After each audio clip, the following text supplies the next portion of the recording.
Match found.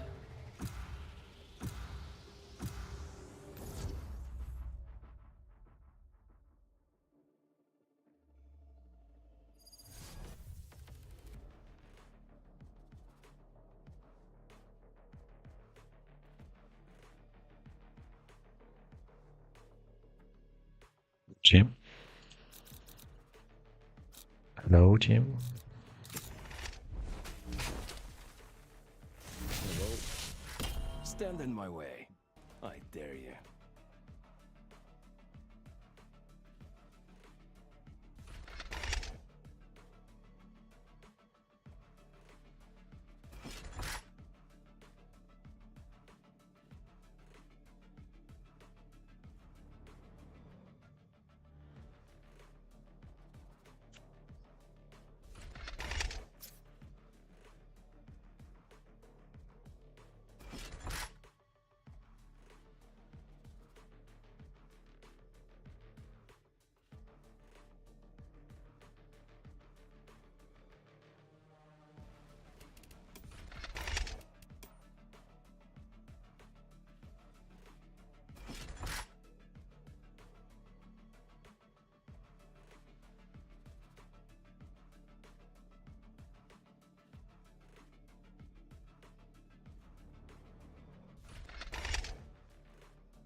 I know I dash around a lot, but I promise I'm looking out for y'all.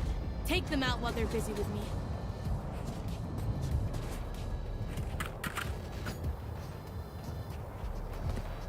Hi team. Oh. Hello.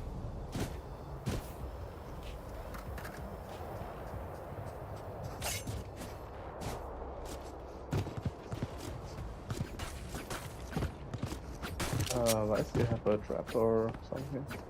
What? Do you have a trap, Vice?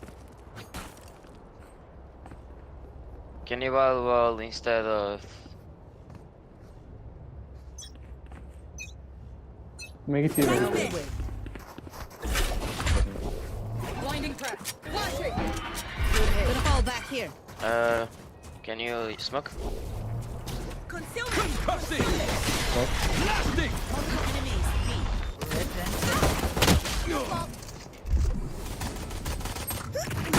Right, yeah, backside. Last player standing. Shame. One enemy remaining.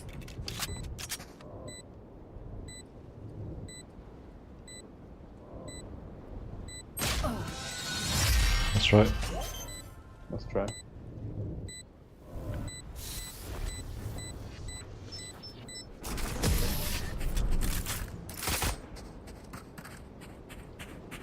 My bad guys, I'm sorry. This place is nice, but not nice enough to die in. Let's win and get out of here. Also, I should have played more aggressive. I'm sorry. I'm problem, still bro. learning this character. no problem, bro. Just play. Okay. Reloading. Don't force too much. Just try a ghost or some ability. Don't force too much. Yeah, guys. just stay. Show yourself you can. Давай. Got the spike! Placing wall trap. Doing a thing. Reloading. Nice. Clearing out! Reloading. Spike's down. Reloading. Holy Let's shit. Spike Spectre, down Spectre. A. Don't miss me.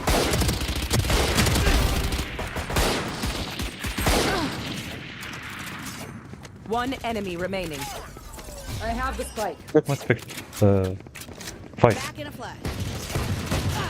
Enemy spotted. A. Good job. GG guys. Nice, Nice. bro. Nice, bro. Good job. That was evidence of our worth. Now we prove it. Whaley, you want to play Vandal? Can give me Spectre? Waiting. Huh? Give me a Spectre. I dropped Spectre. the side. Spectre. Spectre. Spectre. Let's take what they have. Thank you. Concussing! Blinding trap. Blast trap destroyed. Be right back. Oh my god. Oh my god. Oh my god.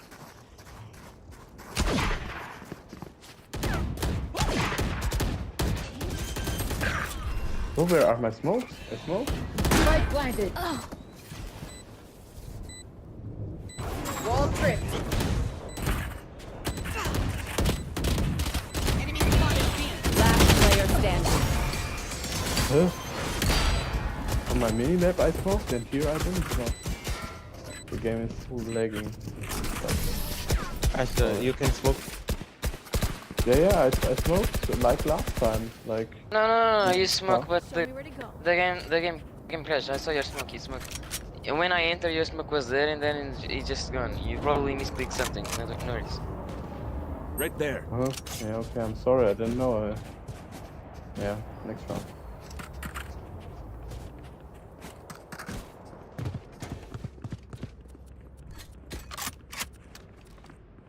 Let's rush to A. I make a smoke in the top. Obscuring vision.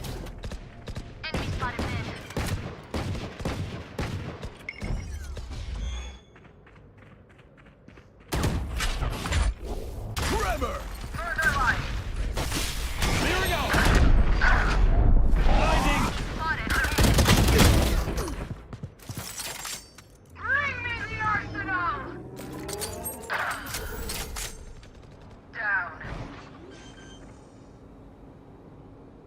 Brim. No shift.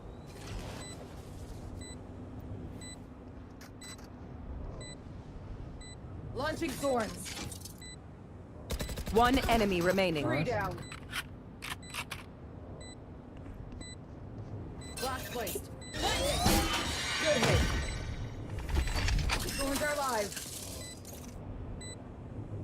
Flash out! Shit, she doesn't even break the wall. Concussing!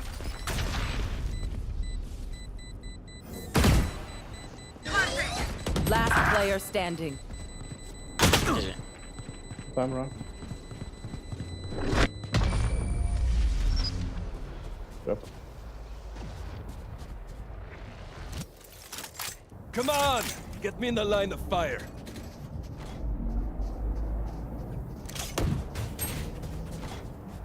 Reloading. Reloading.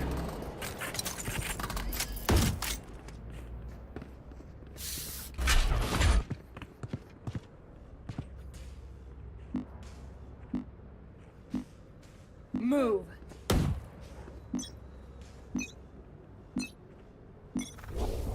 Trevor! Blinding trap. One by one. 80. Spike down A. Blinding! Flash out! Nice and slow. Right there. Spike down In the mid. corner, in the corner. Uh-huh.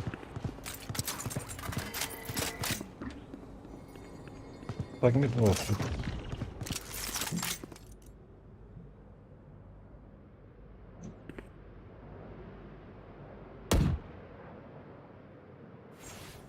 Last player standing.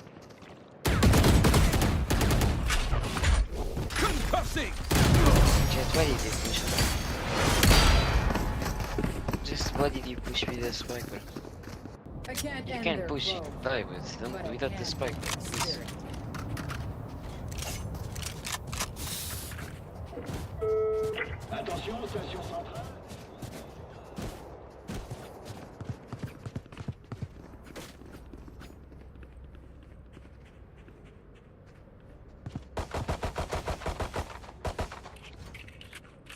Back to it. The hunt begins! All set. Trevor! Last player. Flashing. Enemy spotted. A. Reloading. Guys, I didn't need your help.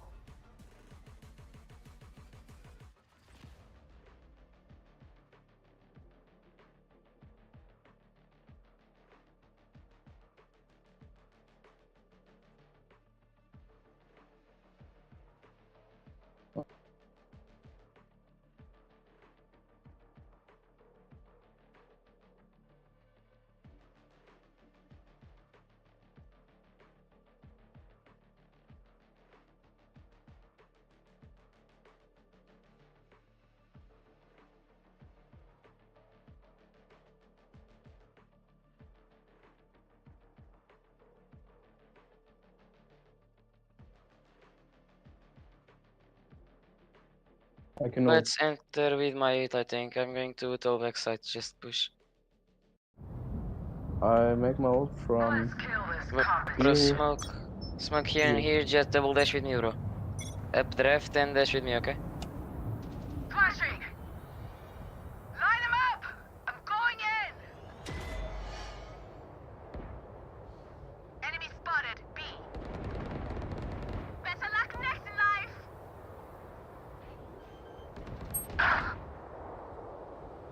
Spike blinded. My ultimate's ready. Bring me the arsenal. Rayu. Blinding. Swords activated. Breach, what the fuck are you doing, bro? Oh, Breach.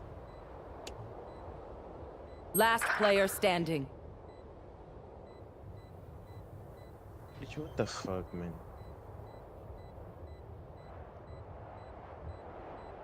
Maybe he's lagging.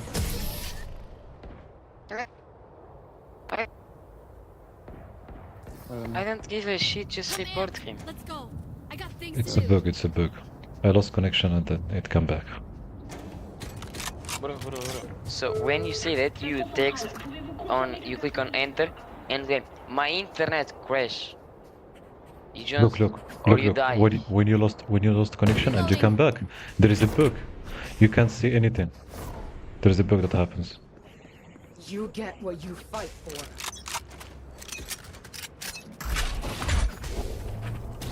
Obscuring vision.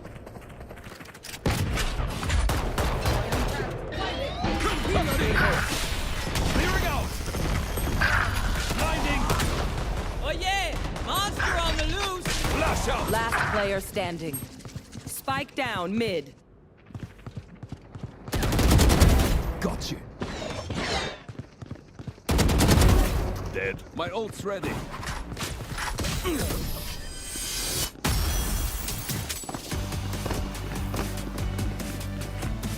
Trust me, they'll know what hit them.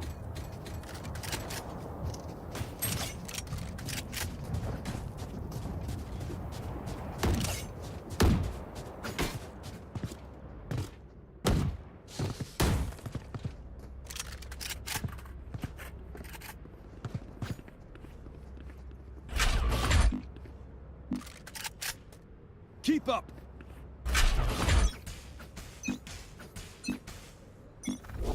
Placing wall trap. Blocking vision. Tremor! Blasting! Lock place. Flashing. Good hit. Blinding! Rip them down. Blocking Those vision. are live. Many enemies. A. Stay down. Reloading.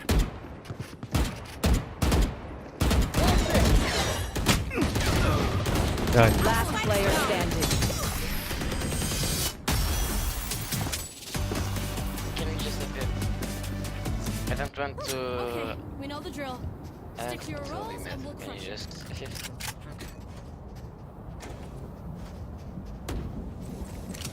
I hope you like. You the one who put F6. I really hope you like. And I really hope that you are in Hiroshima in 1948. Okay? I really hope that. Make me proud. Need a drop. Concussing! 1 by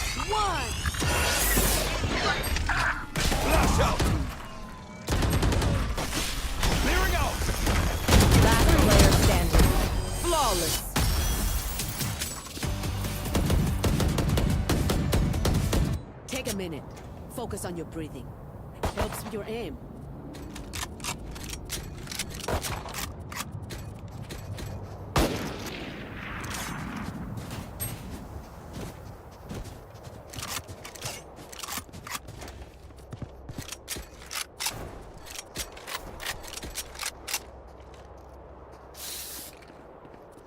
No more theory. Ya sé que te pan.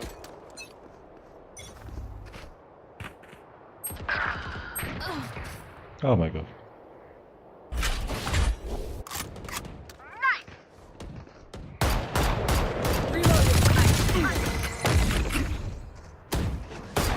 Last player standing. Spike down mid.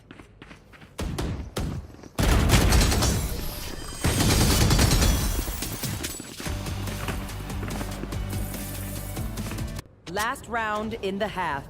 Spend what you got.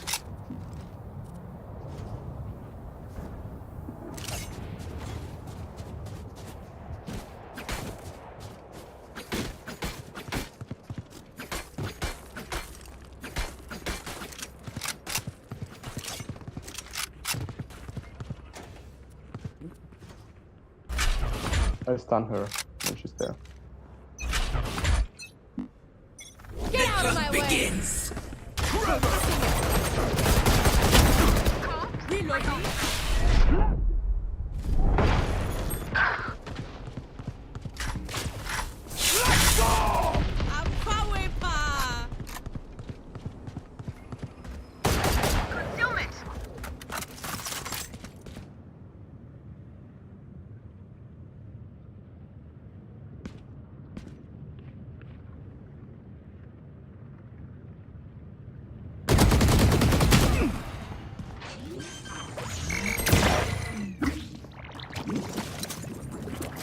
Last player standing. Spike down A.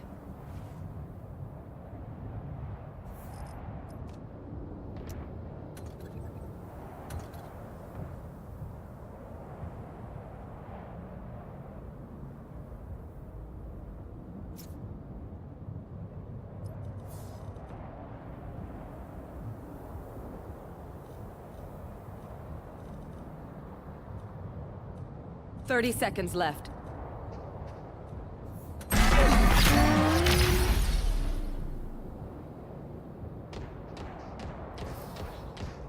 Switching sides.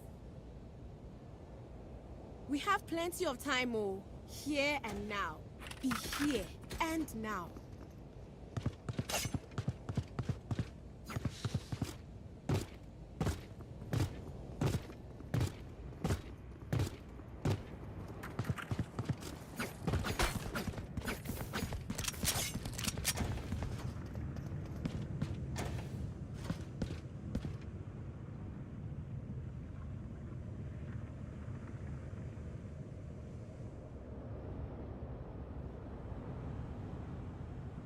Okej, nu kör vi.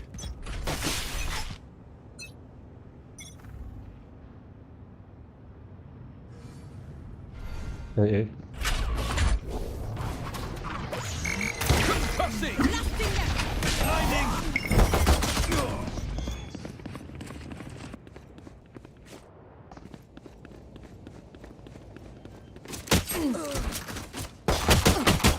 Spike planted. Last player standing.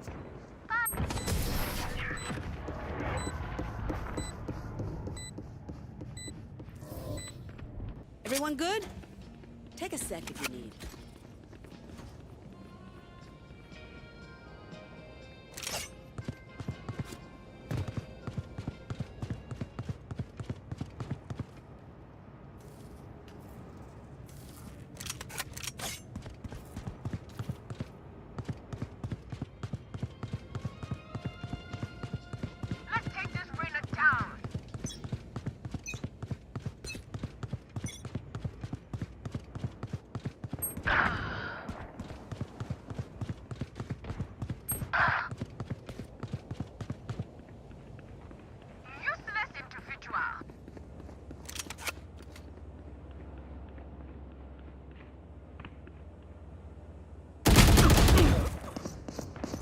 Spike down A. Last player standing.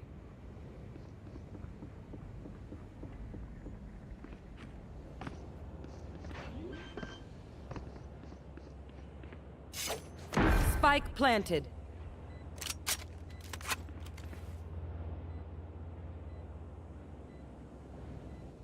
On your right.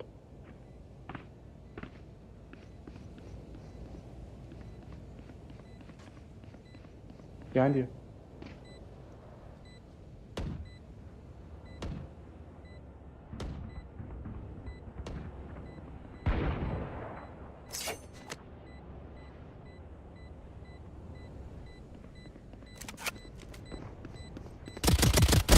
Go away. Take the phantom. Okay. Launching thorns. Thorns are alive.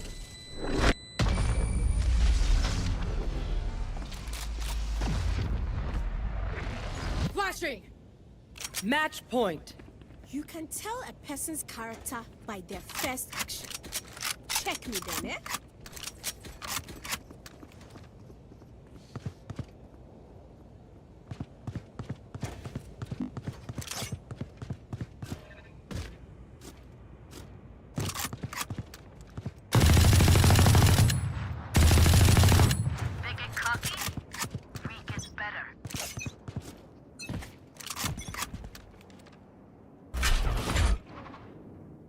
Maybe.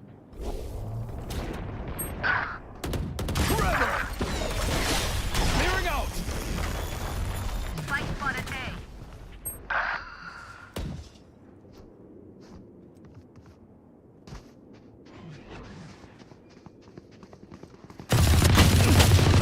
Last player standing.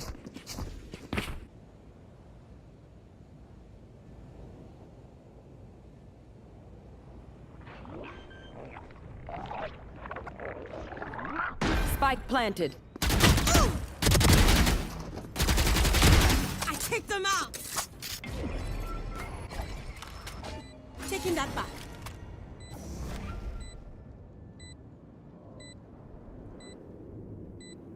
One enemy remaining. Trinity, you're welcome! My ult's ready.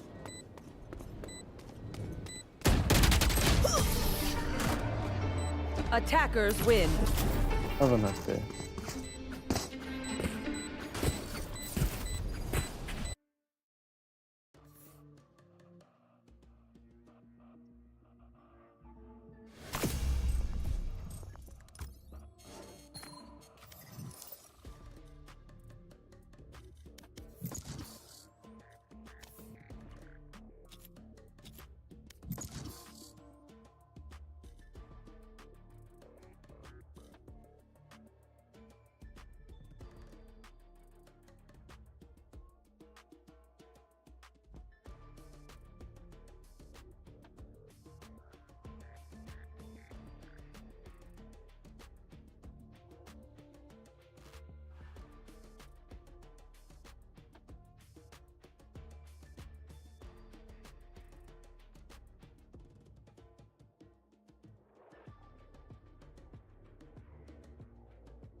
Match found.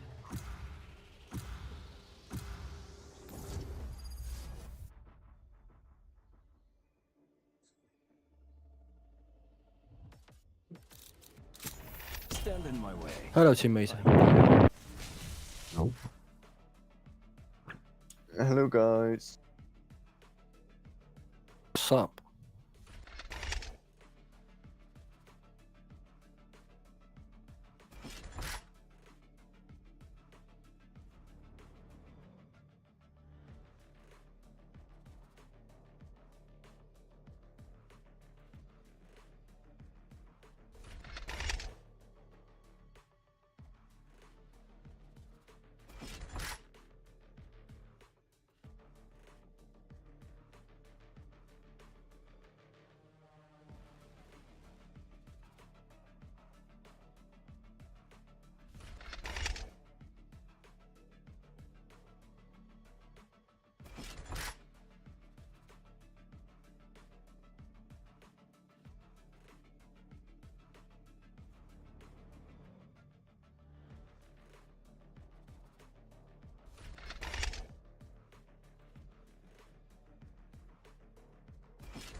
Hey, Yoru.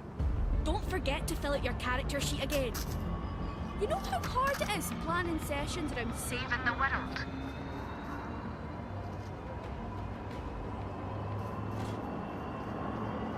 Let's go B, let's go B. Right there. Let's go, B. Take the spike, throw. Right there.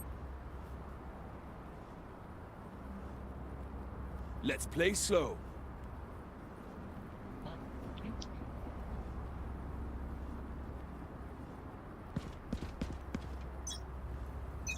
Reyna, move.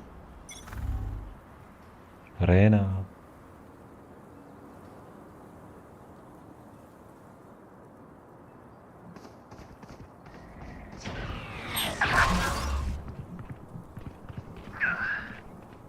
Can't use that. They're flanking. Spike down B. Flank. Last player standing. Breach, what are you doing there? Come with us. We said A. Never show weakness. Ever. I need a drop.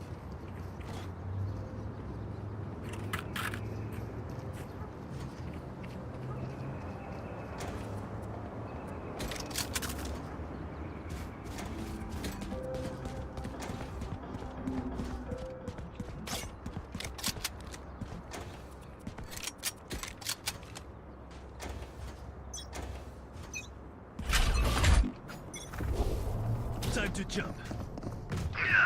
Concussing! Blasting!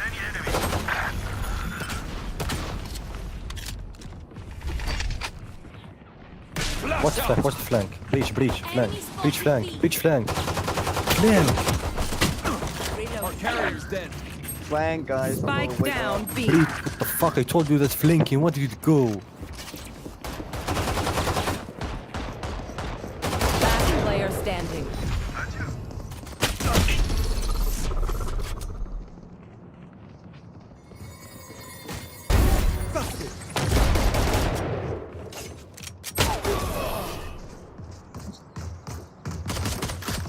Breach, you don't have no what? We enter, we push. We are pushing. I told you One. before you push. I told One, you before You're one, pushing, bro. Are you one watch slow? flank. They're What? literally flanking. Just one watch They're flank. literally flanking. We don't need all the team to watch the flank. I didn't have the trade, man. Give me spike, give me spike. all the team died because of this flank. Come on then!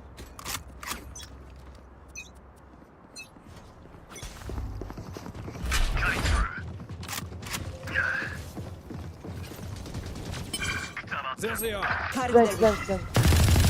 Thanks. Reyna is coming from flank.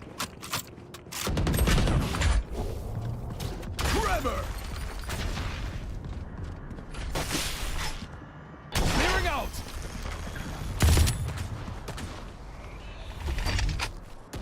Blinding! Dead.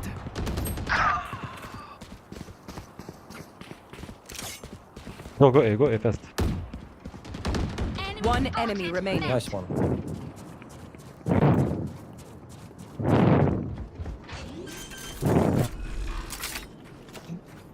Spike planted. Drop in a smoke.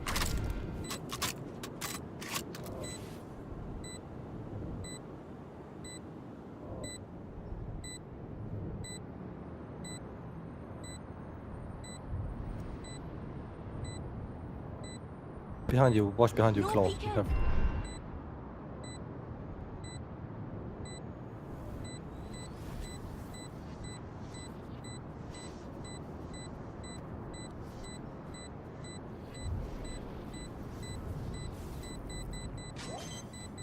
Yeah, she's defusing.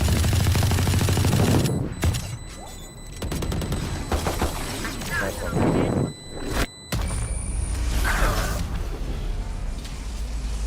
Now we start a winning streak of our own, aye?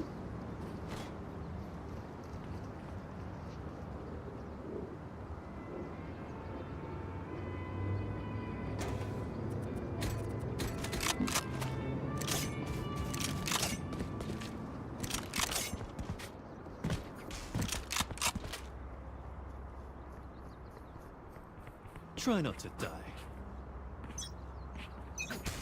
Wanna go or going that way?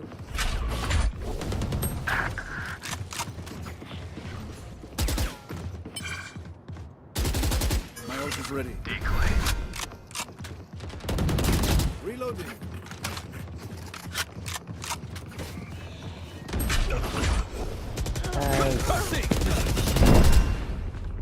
Out of charges. Flash out.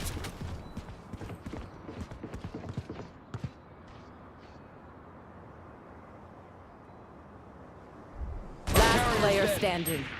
Spike down. What the fuck?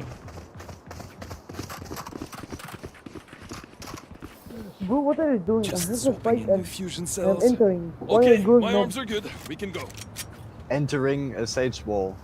Where were you entering? You were following us. You were not entering shit. Also, this game is 60 plus, by the way. Get out of. Let's Valorant. go A, let's go A, let's go A. Fuck around. Bonne chance, mes amis.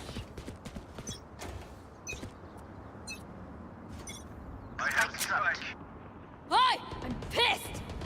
Multiple enemies. They are Shift. so dead. Tremor.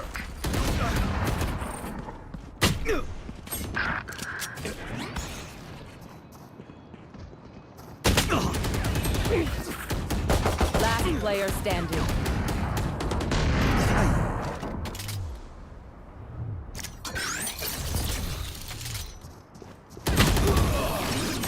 Nice one. I reckon I'll take a kip after this. I've earned it.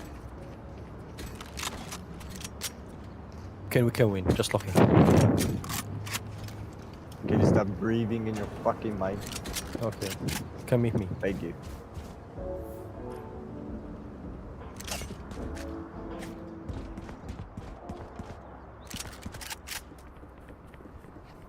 I don't have all day. I will stand them for you. Okay? Yeah, go B. Nice one. Good job. Let's go B. Yeah. Go, go, go, go. Our carrier's dead. Spike down. B. The angel's dead. Last player standing.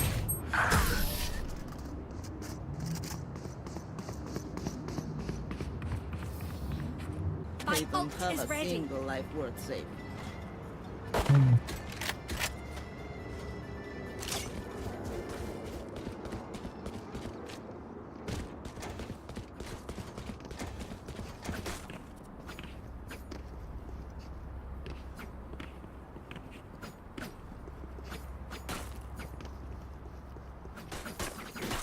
We win, we survive.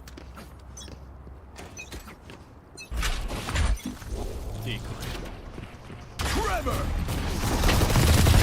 Too late. My ult's ready. Let's go A. Powerless. Back like I never left! Reloading. Can't use that. Spike planted. Last player standing. What the fuck? Clearing out.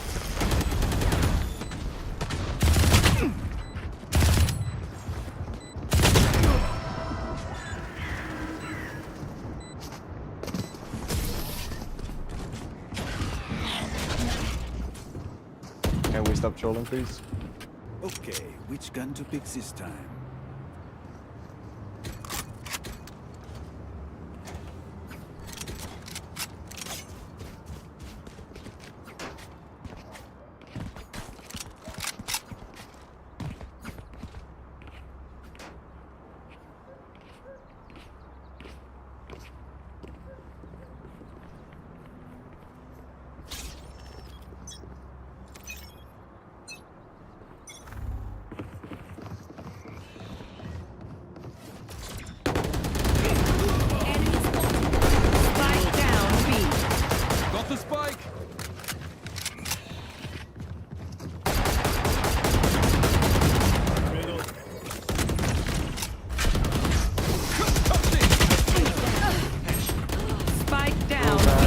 how you doing?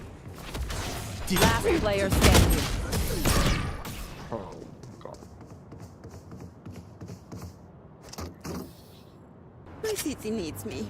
I can't be away for long. I'm gonna hold flank since y'all have low IQ and too stupid to just move your mouse back.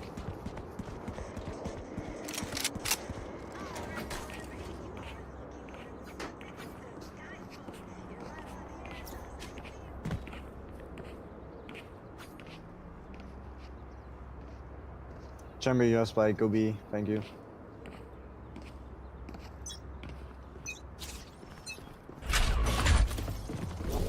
Forever!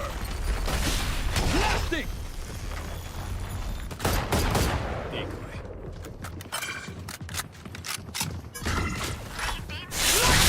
Let's go. I have Two them. people mid. Reloading. Oh, one. Because I killed the Reyna. One flank.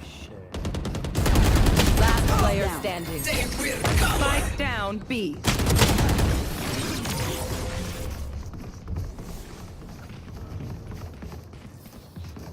As much as this world hurt me, it's mine. And I will kill to defend it.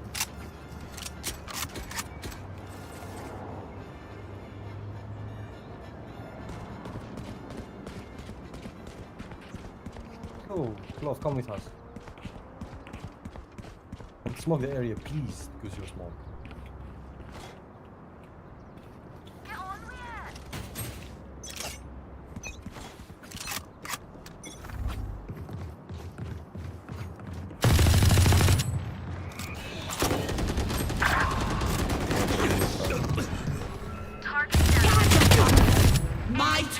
Bro, you gotta delete the game, please. Never hold mid again. Blinding!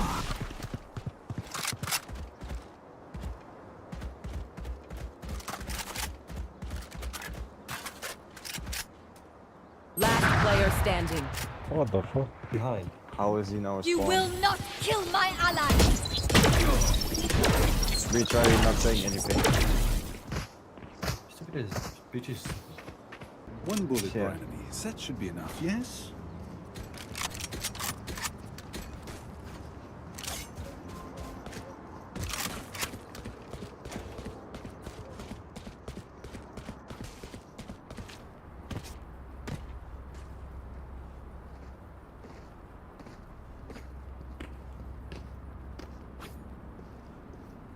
In we go.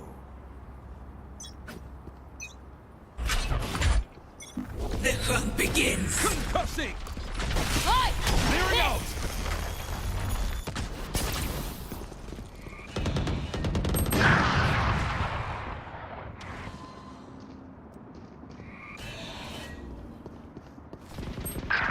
Last player standing. Spike down A. Long. GG, y'all liars.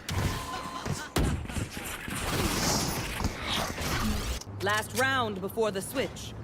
Don't be cheap. Spend it I all need a before drop. it's gone.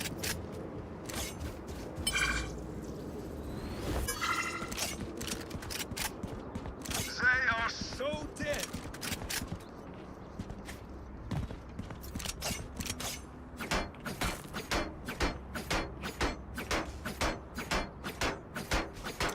I'll destroy their sage.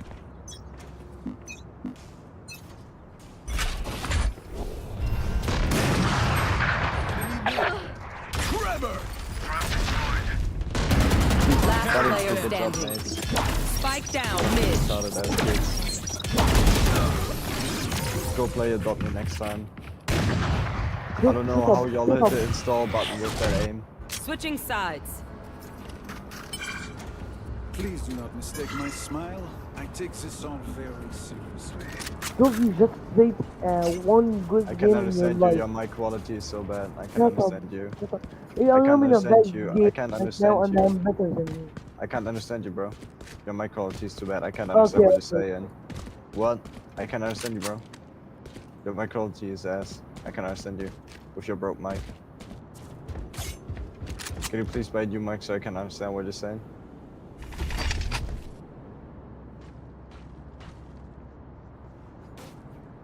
Kick them out. You know there is a texture for brokies like you.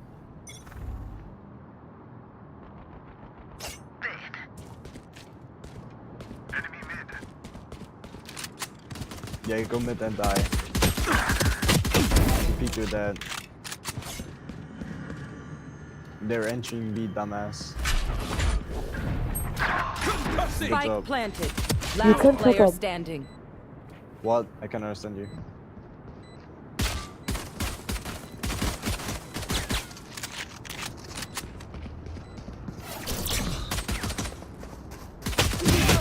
One enemy remaining. He's damaged.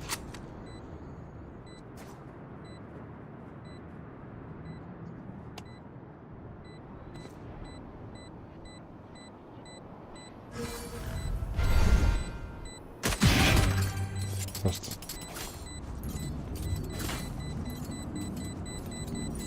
I'll see yous in a minute.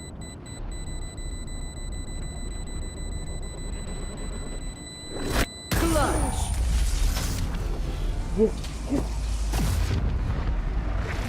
You're dead, buddy. I don't know. I don't even know what you say, but like you're dead, so don't talk. I basically clutched a 1v3. It was 30 milliseconds. Don't talk to me. Talk to me if you clutch a 1v3.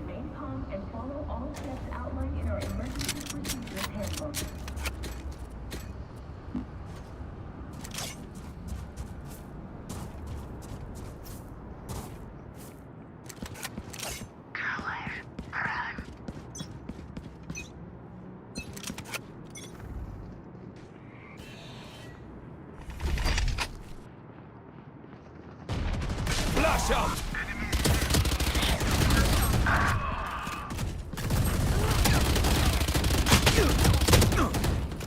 Last player standing. Nog om dig. Trevor! Attackers win.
كاين هادي شي يديرها غيفكر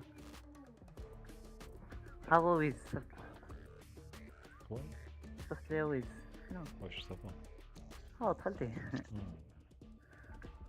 ديك هاني ليا خويا الله يحفظك اخويا باقي بساليتو صافي سالينا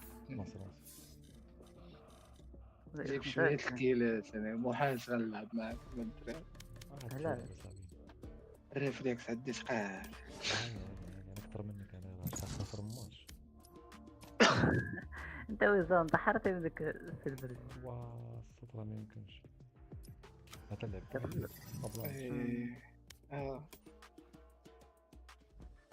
ستة 8 7 0 9 6 شاد سكور اخي ويز والله الا صات الاخر صافي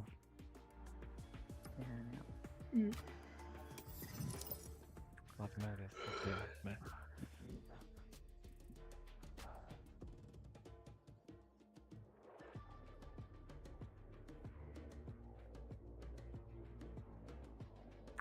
خويا انا وليت كنلعب في هذا فالو مبقاتش داك الاستمتاع تاع الاول.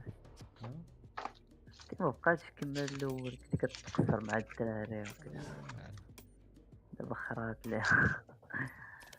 حتى انا مبقاش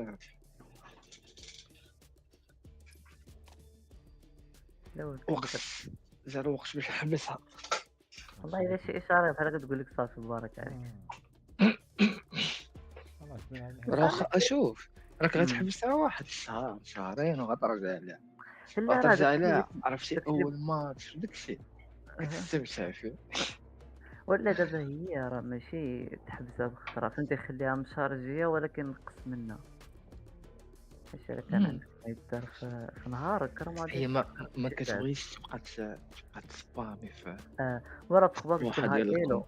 والله الا واحد الدري كنعرفو دابا ايمورتال عندي جاكزيني اش كيدير كيدخل كيقصر كومب كيربح كيمشي عاد كيمشي كيريح كيستريح واحد نص ساعه ولا كيمشي كيقضي شي غرض عاوتاني كيجي كيدخل كيقصر كيمشي فهمتي ماشي كيبقى مسبامي حتى كي اش بقيت مسبامي الصراحه حتى هي ولا عييتي راه صافي.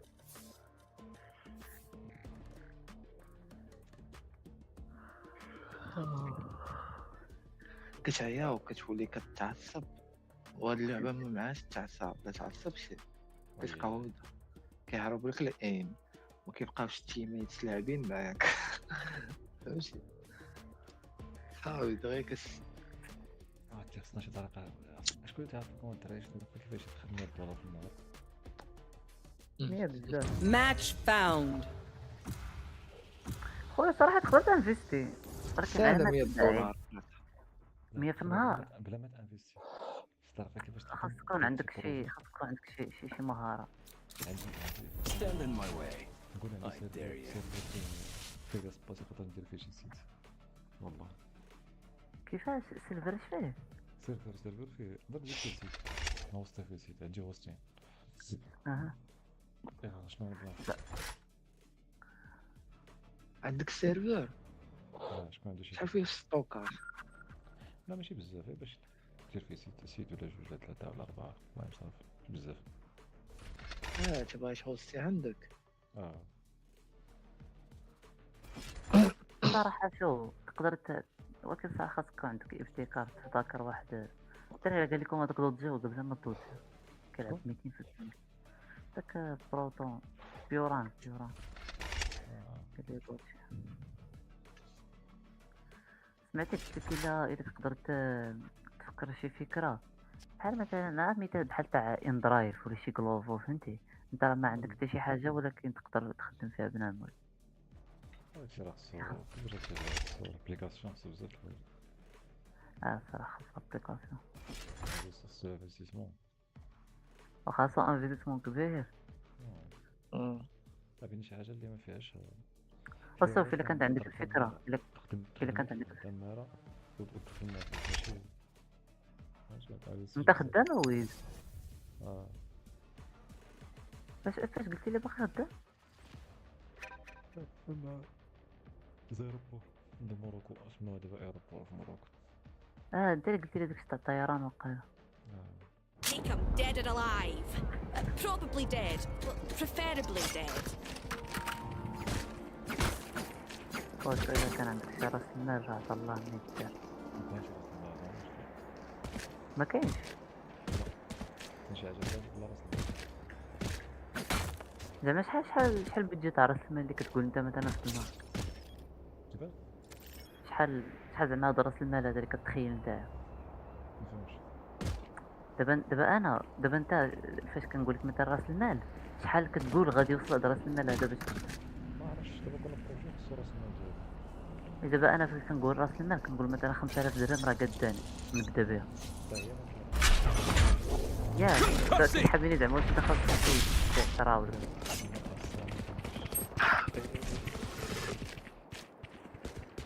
حيت كل واحد وراس المال تاعو.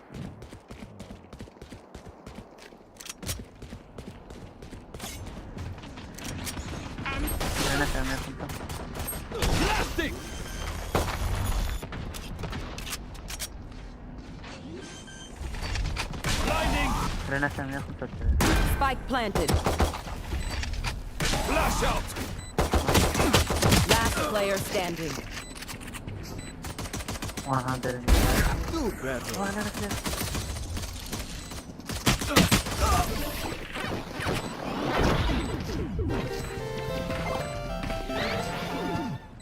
Their Cypher knows too much. Reload it. Reload him.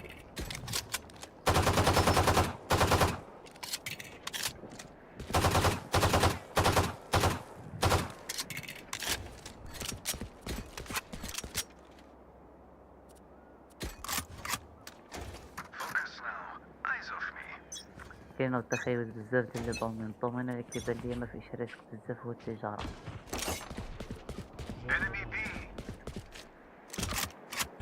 الحاجة الزوينة تقدر تدير برودوي حتى يكون خدام عا باش تقدر تجيبو. نجي بحال التريدين.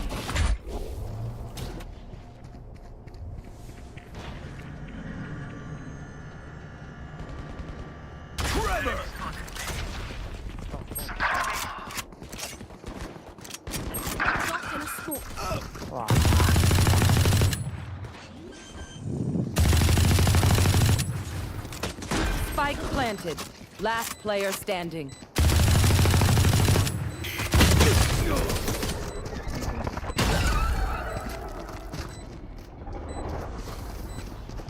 Pick something nice to kill them with. It's the least we can do. How can you do now? Found on the chamber. Chamber.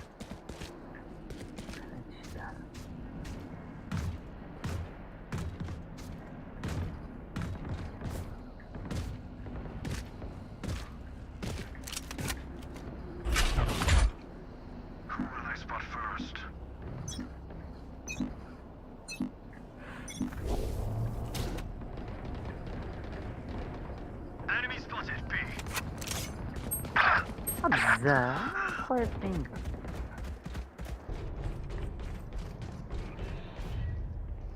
Get off. Concussing!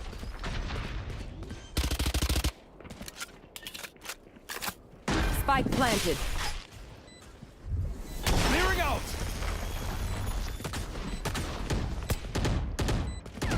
The hunt begins.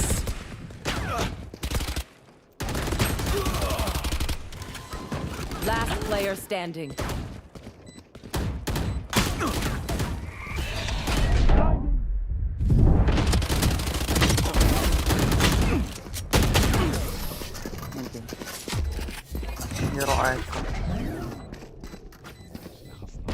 They think they're so secure.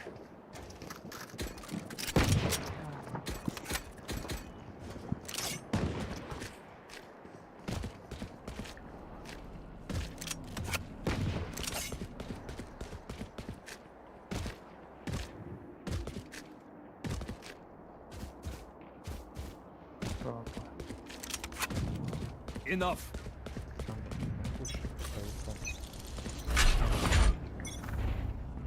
Trevor. Enemy B. Flash out. I know exactly where.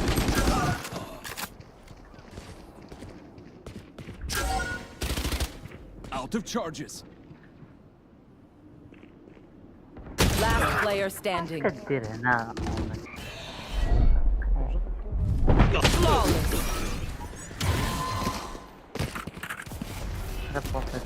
هذا. Buy stuff, ka-ching, little skrrr, then we're done. Yeah?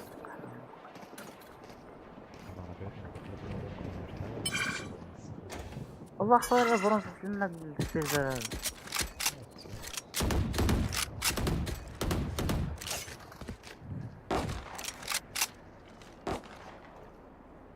ايرون كاع حسن كاع. والله الا تحقر على دوك الايرونات ساهله.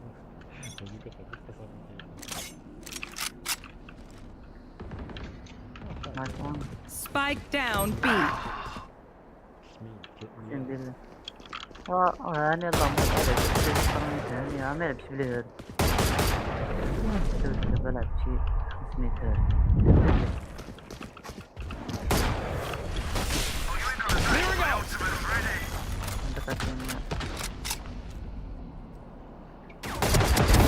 Killed the rat. One enemy remaining.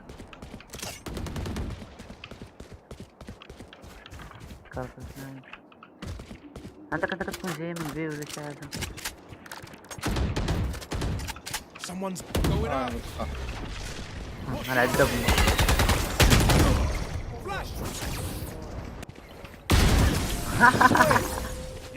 واش درت لها عرفتي كيفاش درتها التخيل خلاص Now they are nervous.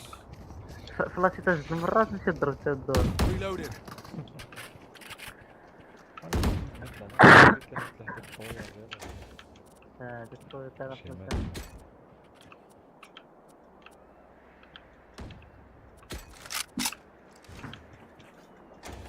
I need a drop. Tak, tak. ما عرفت على شي فهم لاباس عليه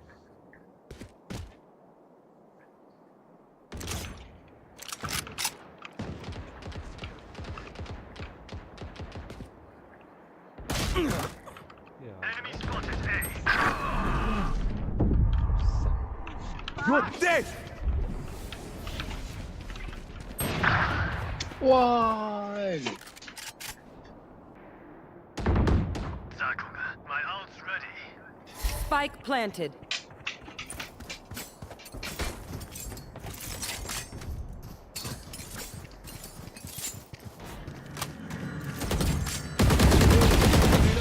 عندك واحد فينا I'll handle this. Time to jump. Reloaded. Decoy. شك I'm back.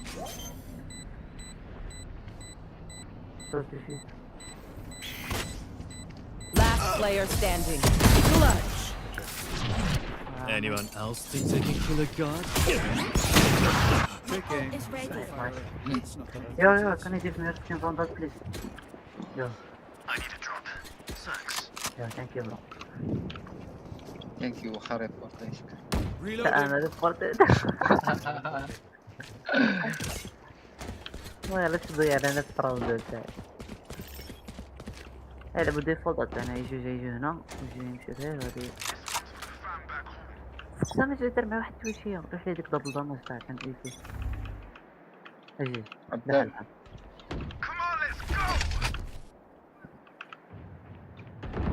Flash out. Spike down A.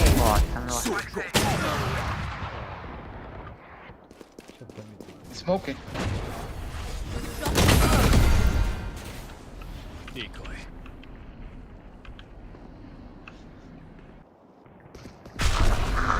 One enemy remaining. Spike down A. Going up. انا مع سمعت الاسم شفت كنجري هاد كنت مع نديرو كتلعب غير اوب I would apologize to them, but alas, they are dead. حتى هذاك Reloaded. مشي في You داك got الشامبر fire in your eyes, Phoenix. I like that. Reload him.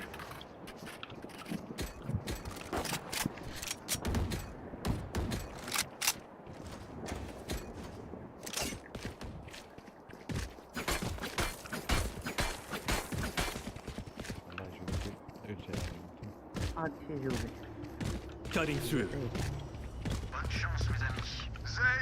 فقر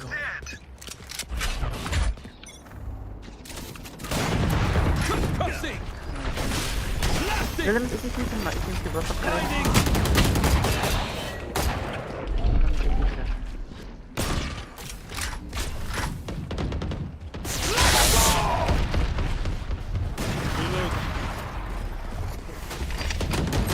Flash out. Careful now. I know exactly. Time to jump. Last player standing. Like I never left. بوشي مين خلي تما. Last player standing. شو صح كنت غنمشي نحصلو تماك بوحدو غنقتلو. ولكن انت حمار كاع تمشي مين تسكنهم اكثر من هذاك كان بوحدو. منين غتمشي غادي تموت. اللهم الاخر اللي داخل معلق الراس غتمشي تشدو الراس فهمتي. تعرف اخويا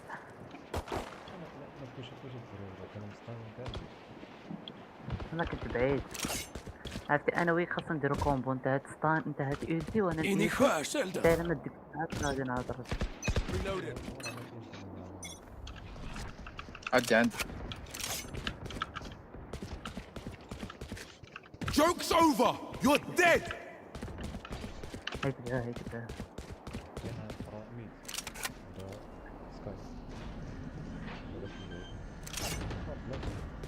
Someone's A. Wow. One doing Spike planted. One doing Cypher.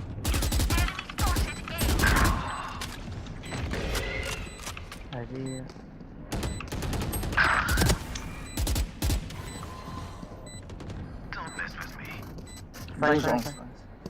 Last player. وكانت مقصودة التخويف مقبولة. Listen up, you muckers.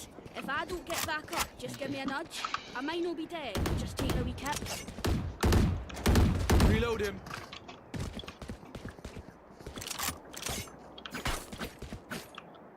لا واحد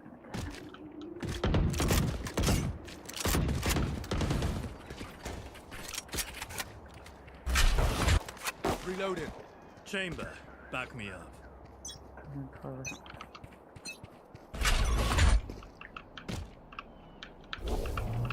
ما يفوت عندك ما قاعد يفكر بنص.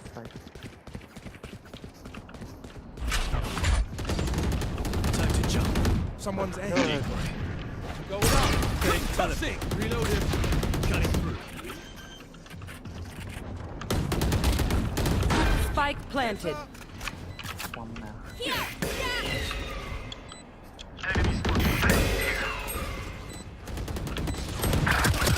One enemy remaining. Man. Reloading.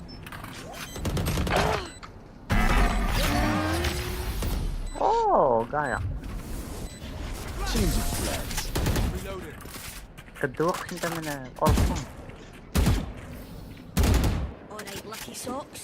Don't fail me now. إذا جانك لو موت. Reloading. ما عندكش إذا بريت شحال باقي لك؟ باقي. أنا نسيت على الموديل.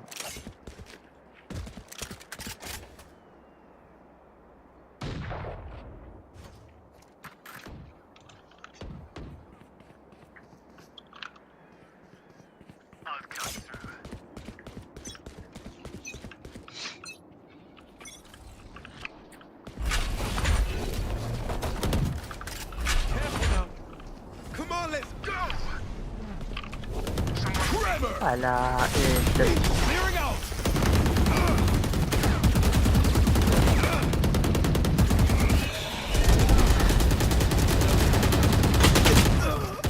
Someone's B.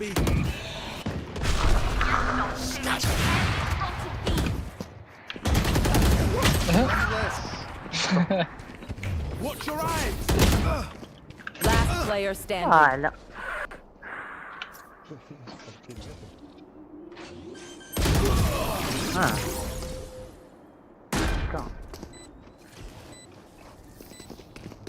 Last round in the half. No point saving. Spend it all.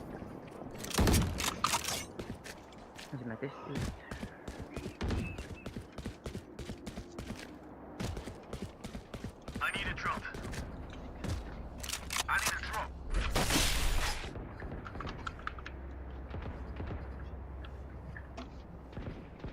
Don't let up.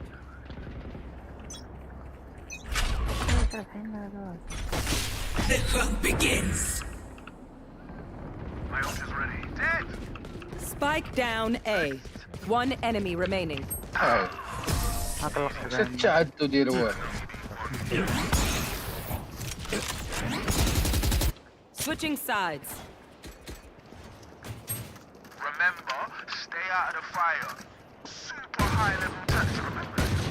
درت راسي ايه طايز ايه يلا انا غوست كاين غوست I need a drop. يلا غوست I need a drop. Thanks. ثانك يو خاطر بوردك Reload him. قاسية أو دابا يقدر يبانيو Reload him. شي بزاف وقع. Reload him. ليتس جو. مو حاج كاع يبان. Cutting through. Concussing. Blasting. Blinding. غوست Going up. Enemy فهد Reload. Sorry, not sorry. Reloading. Target down. Reload.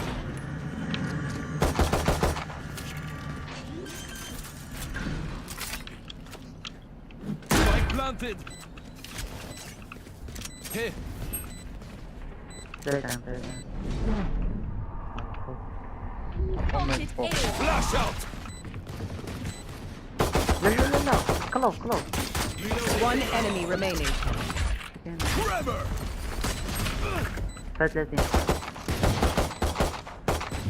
Reload. واه الشريف عنده سنجلاريتي شريف لا الابو ما تفكرش صح مثلا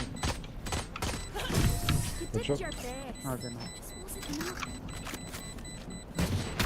خذ داك الشريفة The dimensional fabric here is thin. I'll tear through it. يو شريف I need a drop.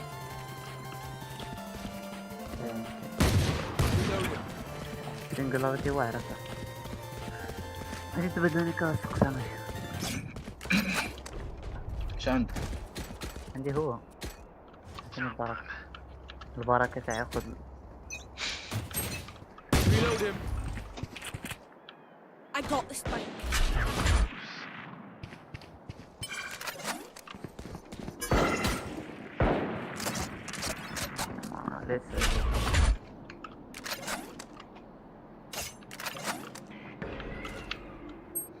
واه شو على كتاب لا سير بريد سيري بيرا كلير سيربي ودرا وابريج صبر واويز ورا هي قلت لك تعطيه سبايك صابر هذوك راه ما كاينش هذا جوست سبايك انايا. ورا عندك ما عندك سبايك لا سير غنهجموا عليه. رينا راه Blinding. خونا قتل. One enemy remaining. Oh. Last player standing. Spike down A. Time to jump. لا عطيتهم فري راوند اقسم بالله مشكل منكم خونا كيقصر ما عرفنا السايفر في ايه. راه ما باينه بصح انا كنقول لك سايفر في ايه ما عرفتش ما كان سايفر في ايه كان هو اللي قتل. وانا ما ديش لانفو ديالو. فري راوند دابا كنتو دايرين 7 جيبك يمشي ولد ايه.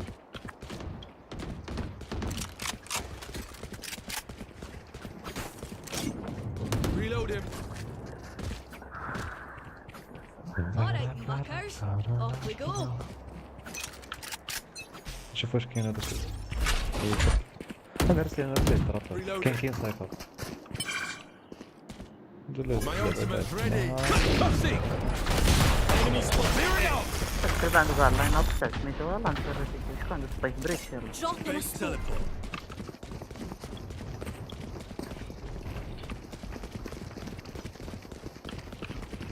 No peeking.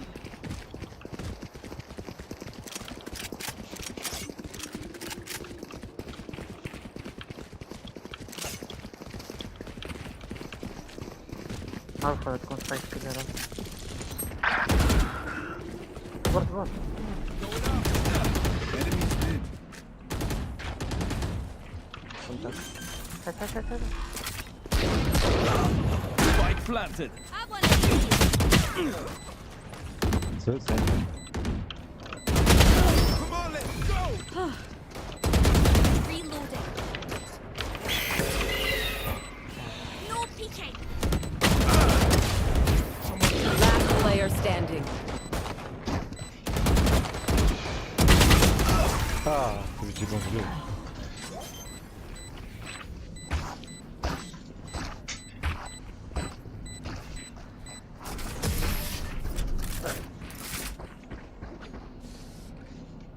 غنمشي دابا للبياض. Let us see what they have planned for us this time. فوت نفسك الراوند صحيح فوت هاي زعما شوف لا بغيتي تروتيتي تسنى واحد شويه عاد روتيتي قبل ما وصلوا الاخرين الا كانوا غيجيو فهمتي يعرفون زعما راه باغيين مثلا باغيين فيكيو فيه خصنا نتعطلوا شويه في بي كنفيكيو فيها عاد باش روتيتي فهمتي بين ما تجمعوا تا هما في البي.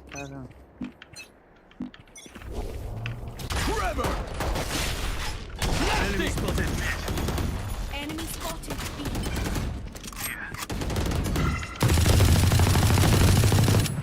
Reloading. Dropping smoke.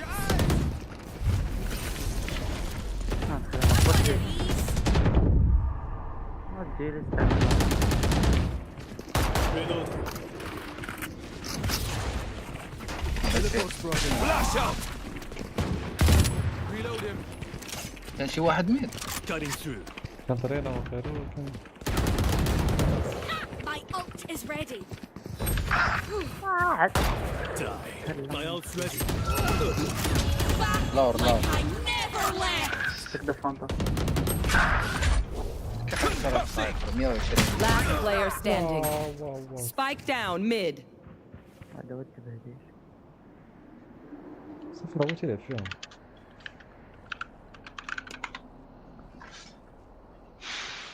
Thirty seconds left. دابا انا زعما كيتشيك منو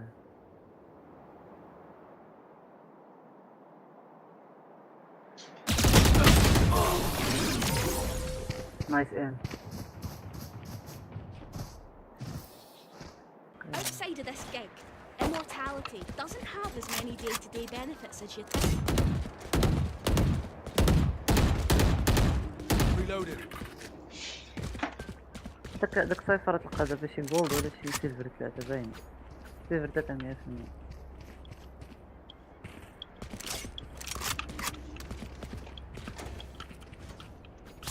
Roll for initiative.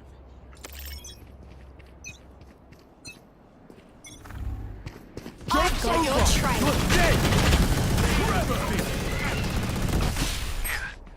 Clearing out. لا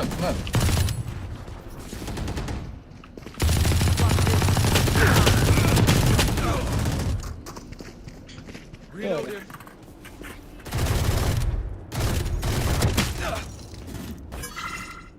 عمرك شي شامبر كيلعب اودين الدراري. I know exactly where you are. كاين بريسيز يعني ايه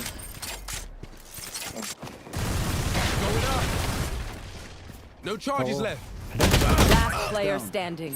ذاك صح. Spike down mid. One enemy remaining. كله هذا. جود سبايك.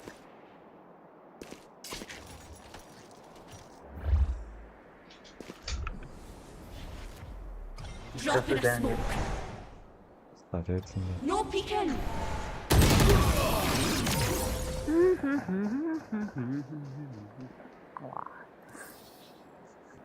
Don't start resting. Still work to do. No.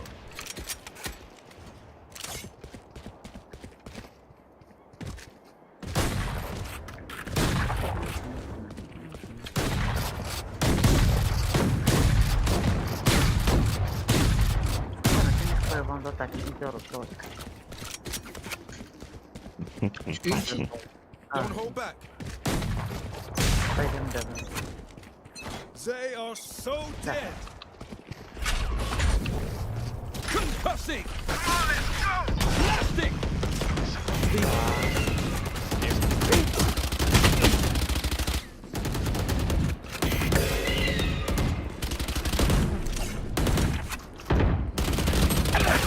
والله الا بزاف واش يخرجوا كيديروا تاع النوبات صاحبي كيقتلوني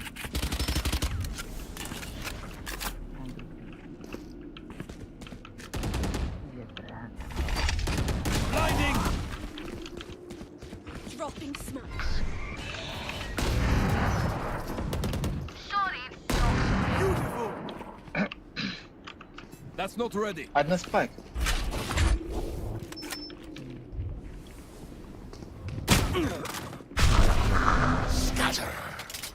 Omen تيب باوز.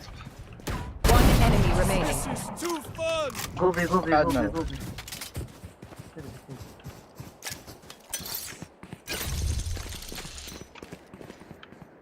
سد الباب وسير كوز الدار 30 seconds left. شامبر. من شكل ما خرجتش لداخل قلب الداخل هذا. اللي دارها صافي راه نمشي نتهوان. لما يكون في كتسيت بي وصيفط لينا سكاي ميد صافي رحنا لاعبين برو.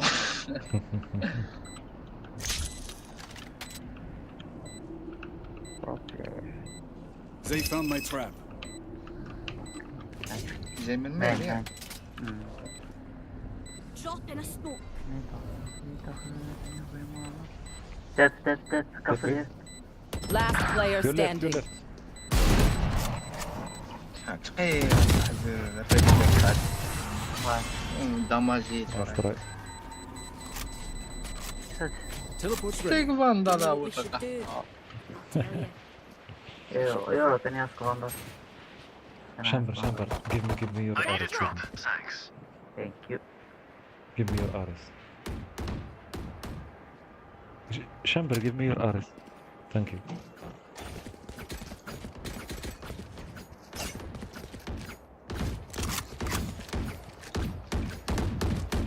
والله إلا غاقي صافي خصني نحيد الجيم أنا صافي. عاد مالي أنا. ما عاد مالي والله. مبقاش تأثير هذا Reloading. Reloading. Forever! Clearing out! Reloading.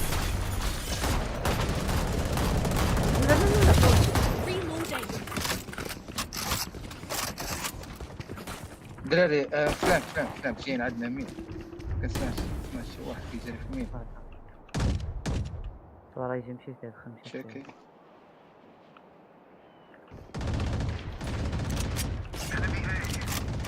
Someone's mid! هاي فلاش دابا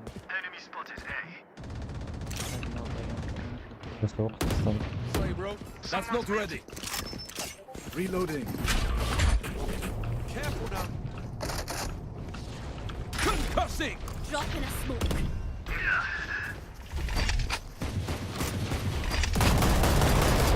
Flash out! Reloading. 30 seconds left. Trap destroyed.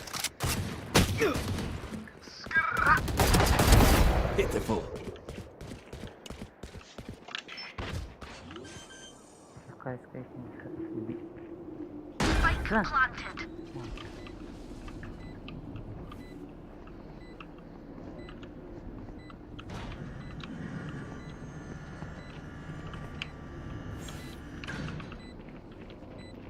هو جاي. Right here. سموك عليه No peek. Forever! One enemy remaining. Quit your tiptoeing. They're all dead. My ult's ready. Don't stop Okay, fighting. guys, You must go keep going, go B, even not if fix it it, doesn't okay? work. Just go B slow. Wait, unfit A. مشي فيك ايه سلبي في بريج وسلبي سكوبي. شاندر كوبي كريس كوبي. بليز بتجري؟ جوبي أنا انا صار بتشتركي. على الارض هنا انا لحظة I'm ready.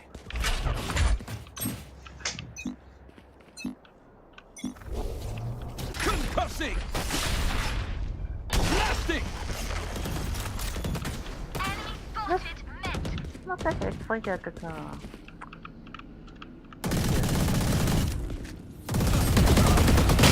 هاري Joke's over! You're dead! عندك مرة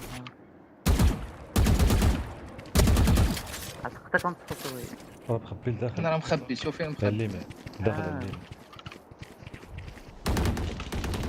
Enemy spotted mid.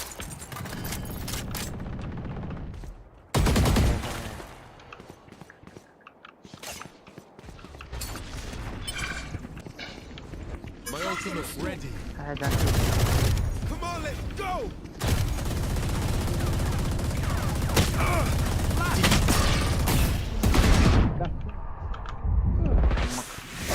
No peeking. عندك هنا واحد. No, you don't. Time to jump. My ult is ready. وعلى لا Sorted. هذا خلاص. One enemy remaining. شوف. The hunt over. Y'all better keep up.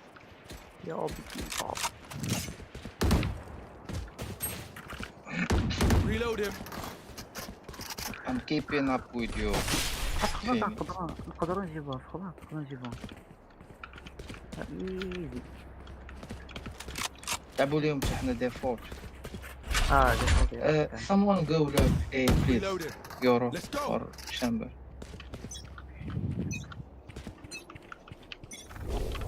Trevor. Clearing out.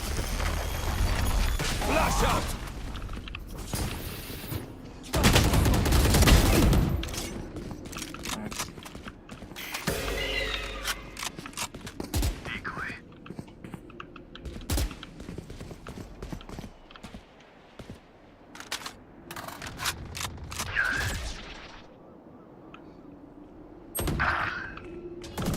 Never left. Sure. Blinding. One enemy remaining.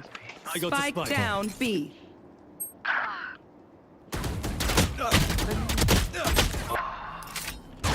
Phoenix. Phoenix. ميد كتقدر ميد تلعب؟ ميد عندك ميد صفر ميد. Die Good job. is for other people.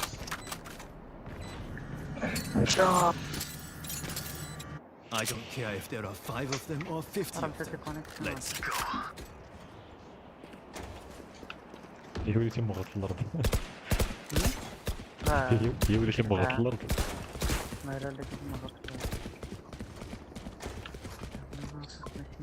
Reload him. نمشي على السايت ديالك ونبوشيو صافي. منين غتمشي؟ من هنا. راك اصبر نضيع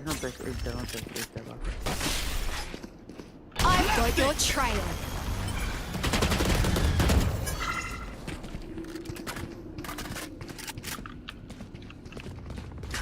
سير ماشي. هاي عندك فينيكس ها؟ Out of charges. فينيكس ماشي. Last player standing. Killed the rat. الله يعطي ديرها اوتو كلم اليمين.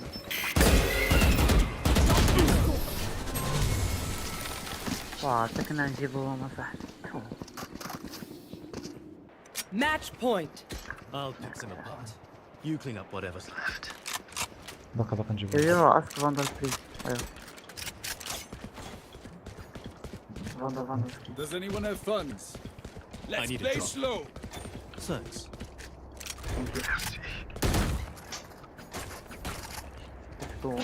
go in. Reload him. Reload him. هتمسكه هنا ونمشي نجريو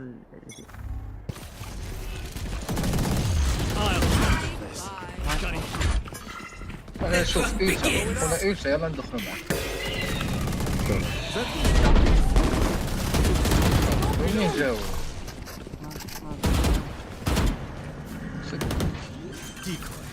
هذا يكون لك عليه مثلا. Spike planted. One enemy remaining. يعني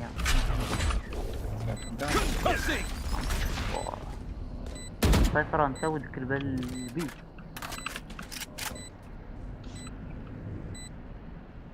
I know exactly where you are. I think it's man. Off guard من بعد. هاي توقع هذا. شنو كنتي باغي دينا كاملين زعما؟ This is crazy. It feels like we've been doing this forever. I need a drop. Like Just me? Okay.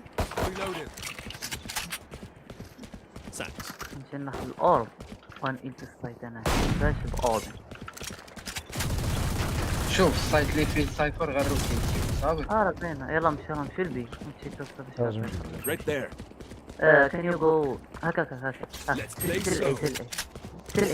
سيل اي وثق سيل اي سليم. Joke's over! You're dead! Careful now. Going up. Tremor! خليك يطلع. هاي Our spot carrier's down. Spike down mid. Our carrier's dead. في منك كتب منين؟ Scatter.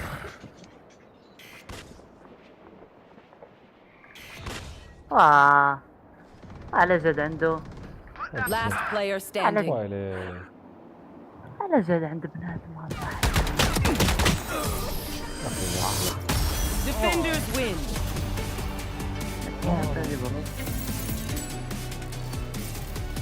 تبعد اخونا ايش دار؟ مش اخونا تيليبورت في الصباح.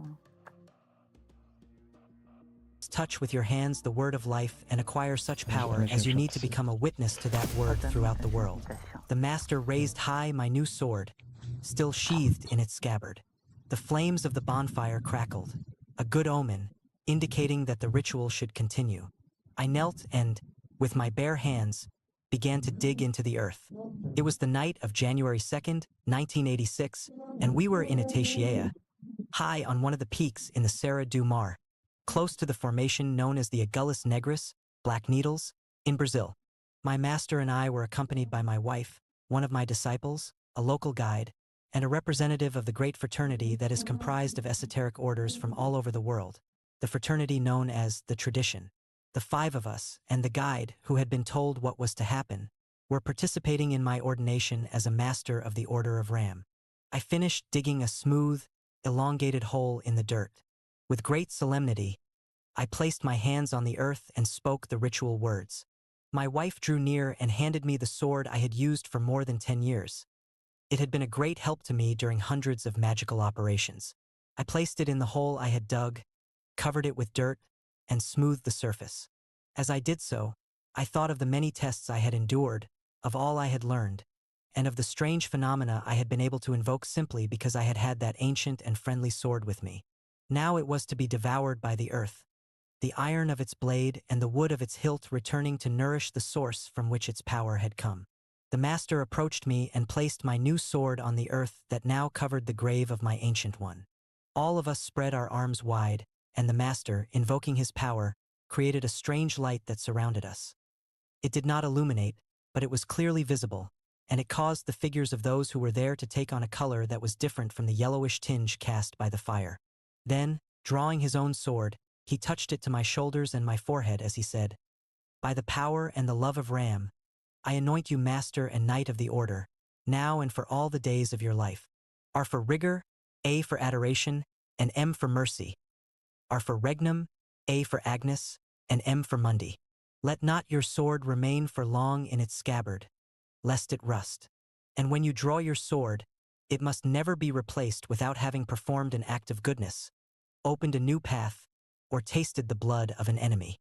With the point of his sword, he lightly cut my forehead. From then on, I was no longer required to remain silent. No longer did I have to hide my capabilities nor maintain secrecy regarding the marvels I had learned to accomplish on the road of the Tradition. From that moment on, I was a magus. I reached out to take my new sword of indestructible steel and wood, with its black and red hilt and black scabbard. But as my hands touched the scabbard and as I prepared to pick it up, the master came forward and stepped on my fingers with all his might. I screamed and let go of the sword. I looked at him, astonished. The strange light had disappeared, and his face had taken on a phantasmagoric appearance, heightened by the flames of the bonfire. He returned my gaze coldly, called to my wife, and gave her the sword, speaking a few words that I could not hear. Turning to me, he said, "Take away your hand. It had deceived you. The road of the tradition is not for the chosen few. It is everyone's road. And the power that you think you have is worthless, because it is a power that is shared by all. You should have refused the sword. If you had done so, it would have been given to you because you would have shown that your heart was pure. But just as I feared, at the supreme moment you stumbled and fell. Because of your avidity, you will now have to seek again for your sword. And because of your pride, you will have to seek it among simple people. Because of your fascination with miracles, you will have to struggle to recapture what was about to be given to you so generously. The world seemed to fall away from me. I knelt there unable to think about anything. Once I had returned my old sword to the earth, I could not retrieve it. And since the new one had not been given to me, I now had to begin my quest for it all over again, powerless and defenseless. On the day of my celestial ordination, my master's violence had brought me back to earth. The guide smothered the fire, and my wife helped me up. She had my new sword in her hands, but according to the rules of the tradition, I could not touch it without permission from my master. We descended through the forest in silence, following the guide's lantern, until we reached the narrow dirt road where the cars were parked. Nobody said goodbye. My wife put the sword in the trunk of the car and started the engine. We were quiet for a long time as she carefully navigated around the bumps and holes in the road. "Don't worry," she said, trying to encourage me. "I'm sure you'll get it back." I asked her what the master had said to her. He said 3 things to me. First, that he should have brought along something warm to wear, because it was much colder up there than he had expected. Second, that he wasn't surprised at anything that had happened up there, that this has happened many times before with others who have reached the same point as you. And third, that your sword would be waiting for you at the right time, on the right day, at some point on the road that you will have to travel. I don't know either the day or the time. He only told me where I should hide it. And what road was he talking about? I asked nervously. Well, that he didn't explain very well. He just said that you should look on the map of Spain for a medieval route known as the Strange Road to Santiago. The road to Santiago. Arrival. The customs agent spent more time than usual examining the sword that my wife had brought into the country and then asked what we intended to do with it. I said that a friend of ours was going to assess its value so that we could sell it at auction. This lie worked. The agent gave us a declaration stating that we had entered the country with the sword at the Bajadas airport, and he told us that if we had any problems trying to leave the country with it, we need only show the declaration to the customs officials. We went to the car rental agency and confirmed our 2 vehicles. Armed with the rental documents, we had a bite together at the airport restaurant prior to going our separate ways. We had spent a sleepless night on the plane, the result of both a fear of flying and a sense of apprehension about what was going to happen once we arrived. But now we were excited and wide awake. "Not to worry," she said for the 1000th time. "You're supposed to go to France and, at Saint-Jean-Pied-de-Port, seek out Madame Lourdes. She is going to put you in touch with someone who will guide you along the road to Santiago." "And what about you?" I asked also for the 1000th time, knowing what her answer would be. "I'm going where I have to go, and there I'll leave what has been entrusted to me. Afterward, I'll spend a few days in Madrid and then return to Brazil. I can take care of things back there as well as you would." "I know you can," I answered, wanting to avoid the subject. I felt an enormous anxiety about the business matters I had left behind in Brazil. I had learned all I needed to know about the road to Santiago in the 15 days following the incident in the Agulhas Negras, but I had vacillated for another 7 months before deciding to leave everything behind and make the trip. I had put it off until one morning when my wife had said that the time was drawing near and that if I did not make a decision, I might as well forget about the road of the tradition and the Order of Ram. I had tried to explain to her that my master had assigned me an impossible task, that I couldn't simply shrug off my livelihood. She had smiled and said that my excuse was dumb, that during the entire 7 months I had done nothing but ask myself night and day whether or not I should go. And with the most casual of gestures, she had held out the 2 airline tickets, with the flight already scheduled. "We're here because of your decision," I said glumly now in the airport restaurant. "I don't know if this will even work, since I let another person make the decision for me to seek out my sword. My wife said that if we were going to start talking nonsense, we had better say goodbye and go our separate ways." You have never in your life let another person make an important decision for you. Let's go. It's getting late. She rose, picked up her suitcase, and headed for the parking lot. I didn't stop her. I stayed seated, observing the casual way in which she carried my sword. At any moment it seemed that it could slip from under her arm. She stopped suddenly, came back to the table, and kissed me desperately. She looked at me for some time without saying a word. This suddenly made me realize that now I was actually in Spain and that there was no going back. In spite of the knowledge that there were many ways in which I could fail, I had taken the first step. I hugged her passionately, trying to convey all the love I felt for her at that moment. And while she was still in my arms, I prayed to everything and everyone I believed in, imploring that I be given the strength to return to her with the sword. "That was a beautiful sword, wasn't it?" said a woman's voice from the next table, after my wife had left. "Don't worry," a man said. "I'll buy one just like it for you. The tourist shops here in Spain have thousands of them." After I had driven for an hour or so, I began to feel the fatigue accumulated from the night before.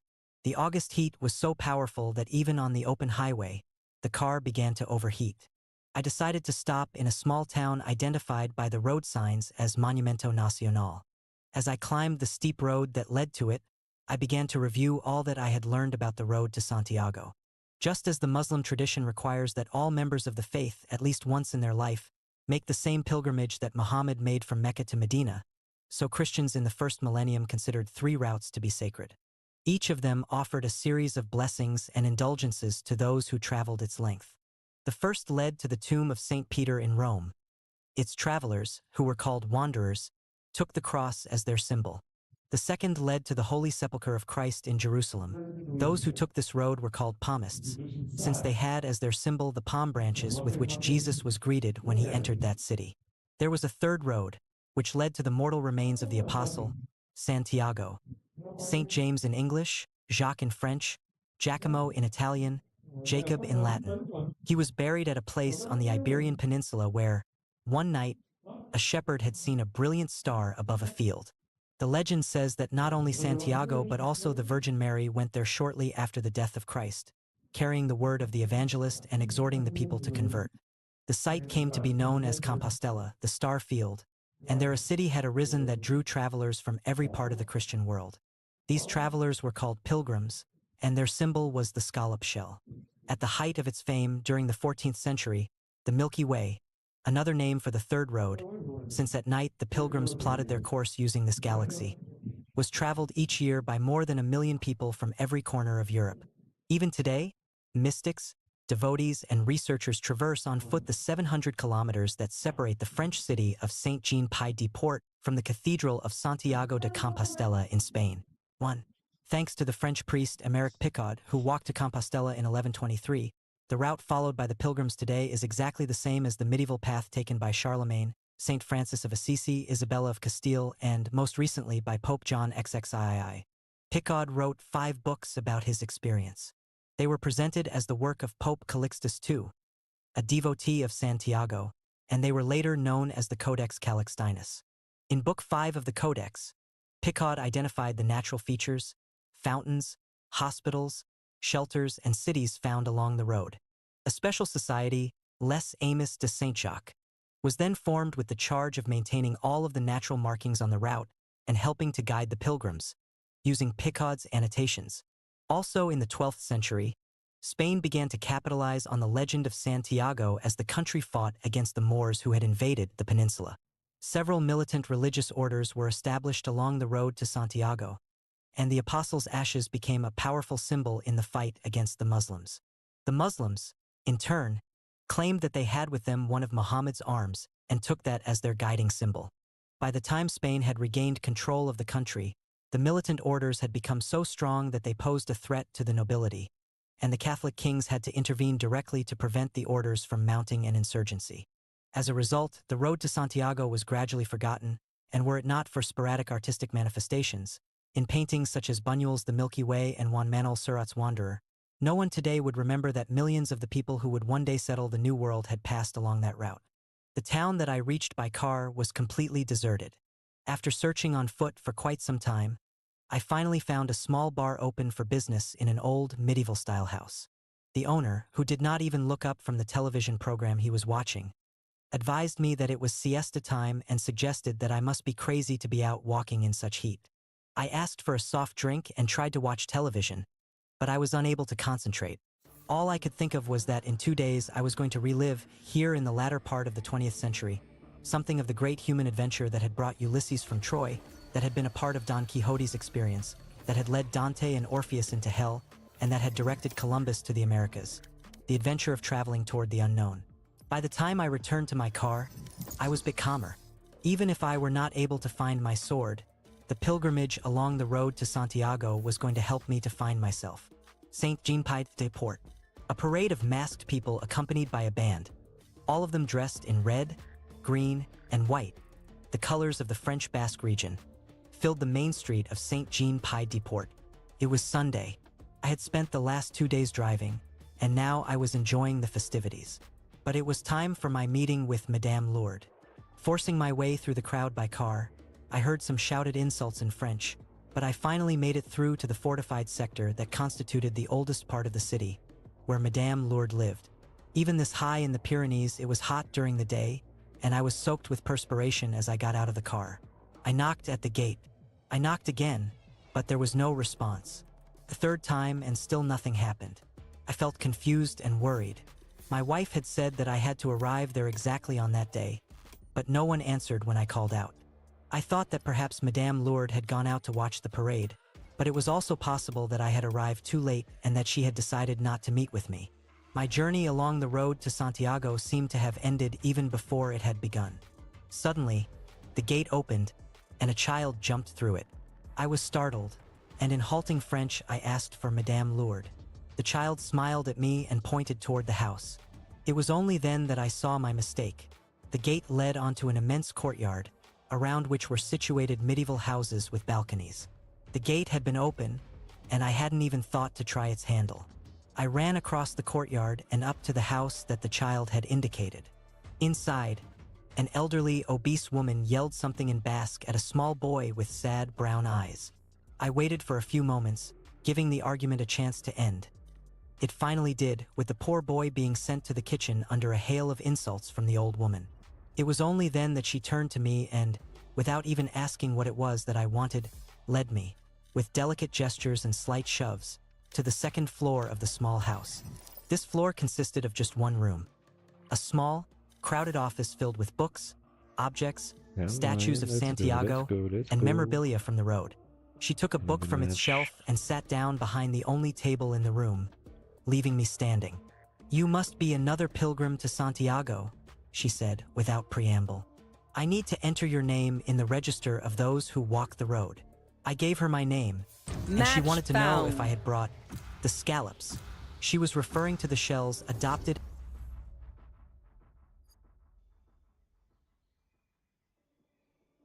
That's it. I love this map. Hello, team. Hello. Hello. We are doing all fine today. What will you play? I can play.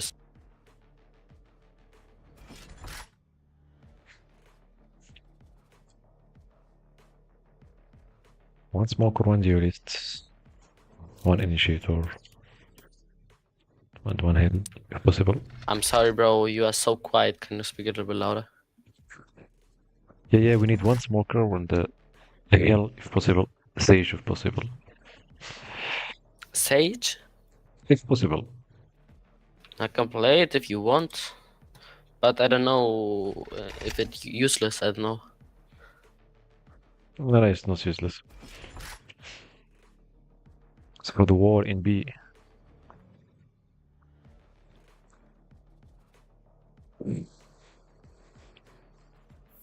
Stand in my way. I dare you. Yeah, let's go like that. Okay, try to play.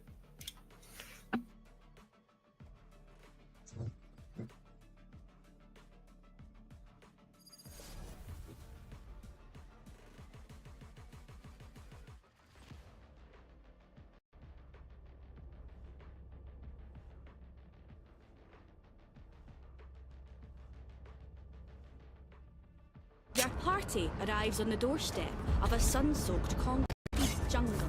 The earth is brittle beneath your feet. You venture forth, basked in gold.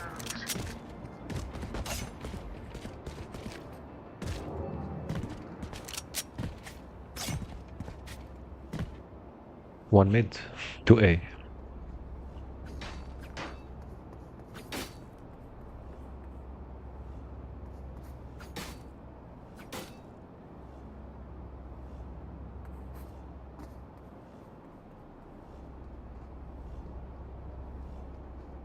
Okay, let's go.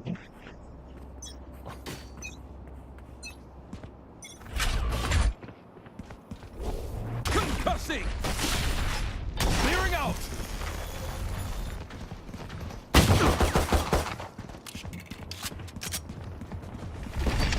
Blinding! I guess you guys take up. Yeah, here guys, come.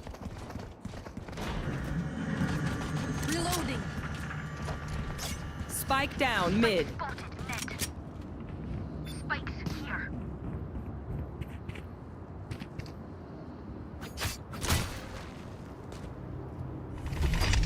Flash out! Enemy spotted B.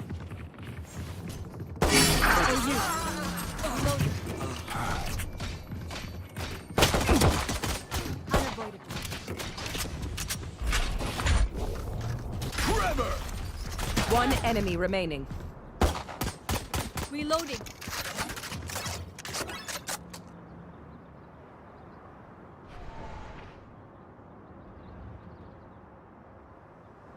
Thirty seconds left. Drop in a smoke. Planted A. Spike planted.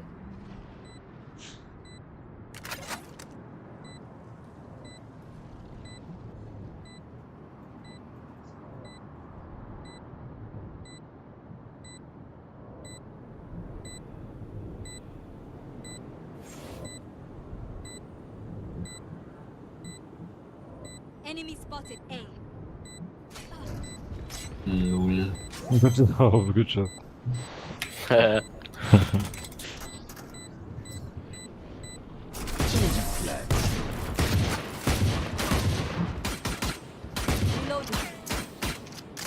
What will it be this time? Have any patterns emerged yet?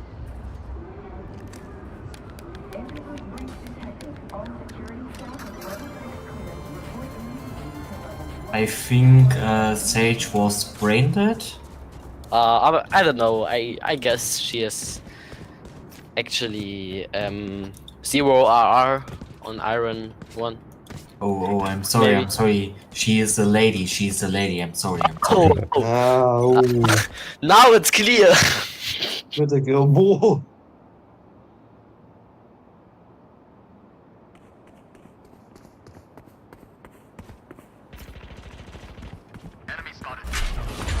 Noch nicht.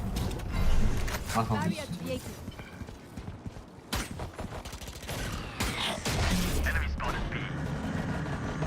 Ich hab mich sehr... Ja.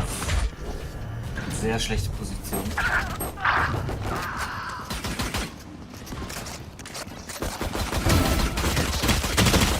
Last player standing. Fuck, Digga. Warte mal. Wie wusste er, dass du Warte. dahinter bist? Spike planted.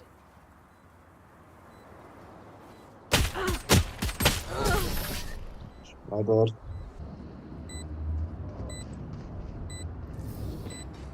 Trust me, they'll know what hit them.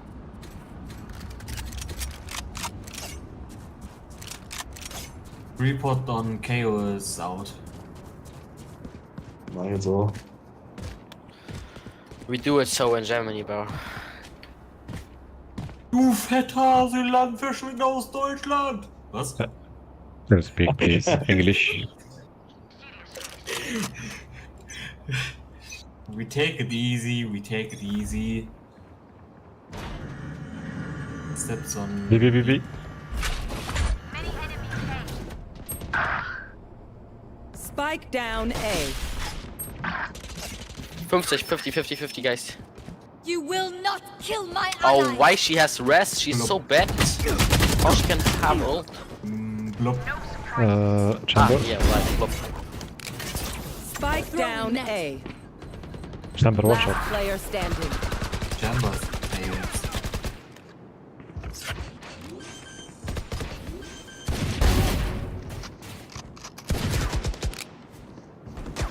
You're so fucking good.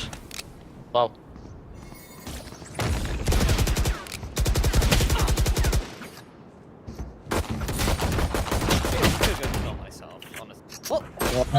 What the fuck? Why? This is suicide. Nice try, bro. You had the chance. Yeah, you needed just a second one. Don't give up, don't give up. Bro, Try it, try it. Nice try. I love the gameplay. Come on, we win that, guys. We must win that, please.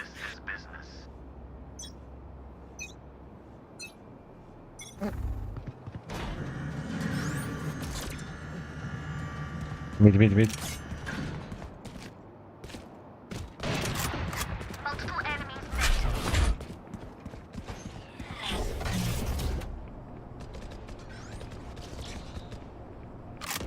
Ultimate ready. Spike down mid. Spike spotted. Right is here. Stand aside. Concussing. Smoke. About to smoke. Nice, well played. Come on. One enemy remaining.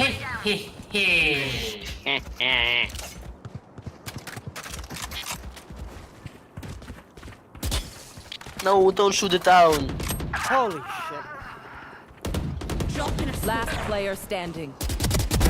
Well played. In a fair fight, I'd still kill you. Woohoo! They think they're better than us. I can tell. So, the Odin is out and we are win this.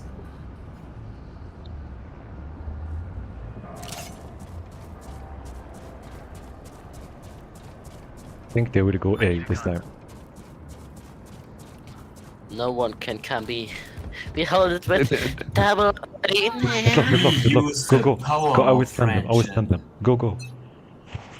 You want to Flash play? out. Let's play. Trevor! Blinding!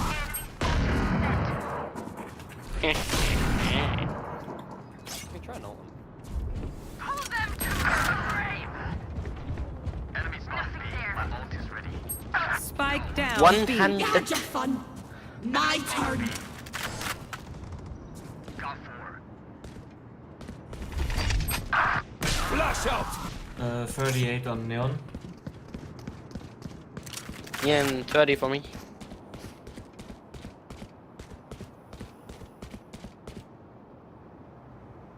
I guess they were this.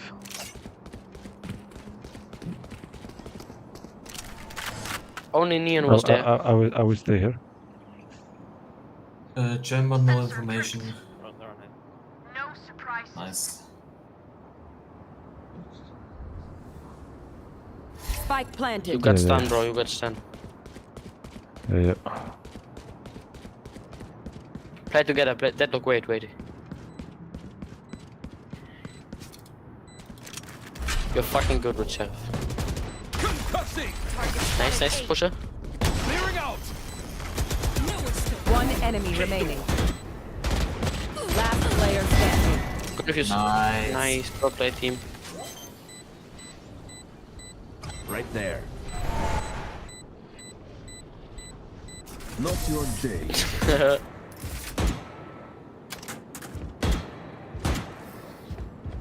Add a tally to the board.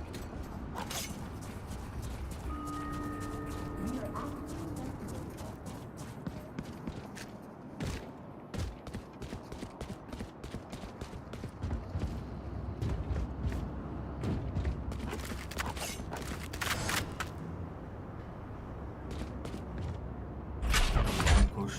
I hope. Sweat.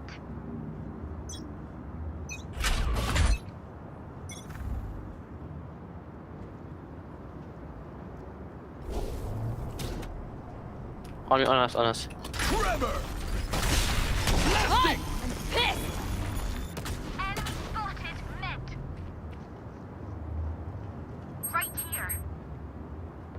Kill confirmed. Thank you.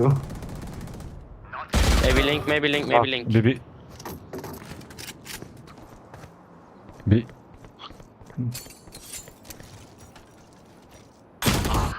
KO's B.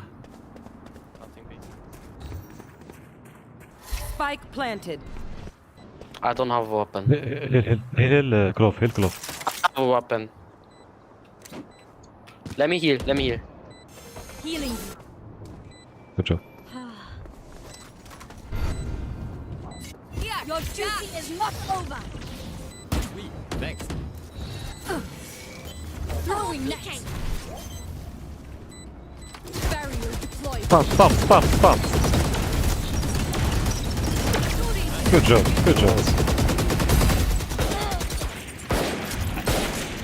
KO's dead. This reminds me of this one time where I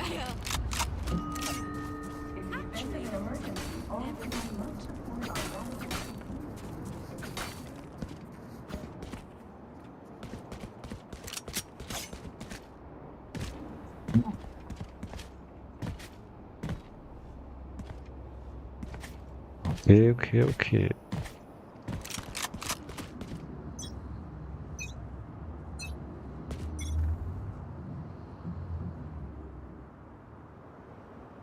That plane is loaded this time.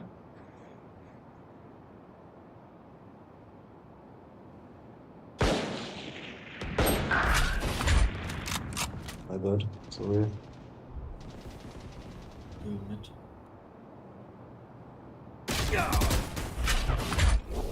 Concussing! One enemy remaining. Blinding! Spike spotted. Clearing out! Good job. Go babe. To be honest, ult is ready. I expected more from them.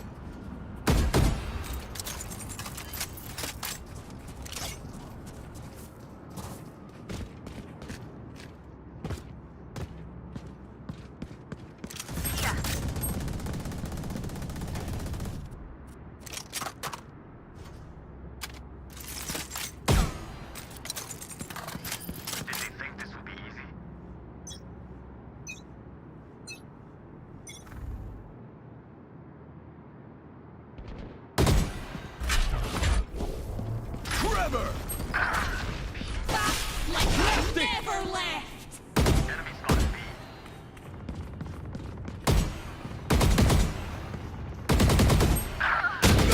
Go. 120 on Neon and 80 on the clove.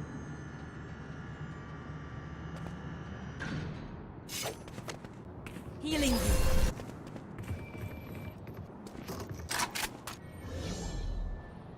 No one A?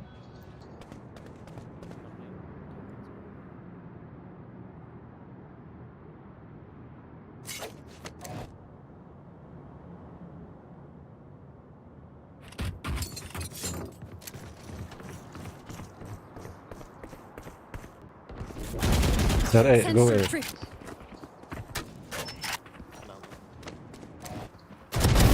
Next. Good job.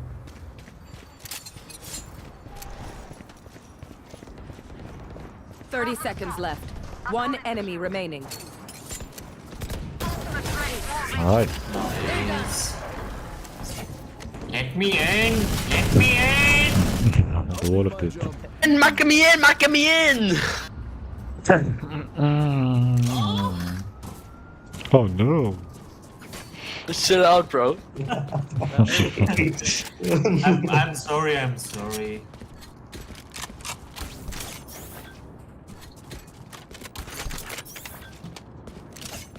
I will play operator. Okay, let me mid. Go A, go A. Oh, shall I go?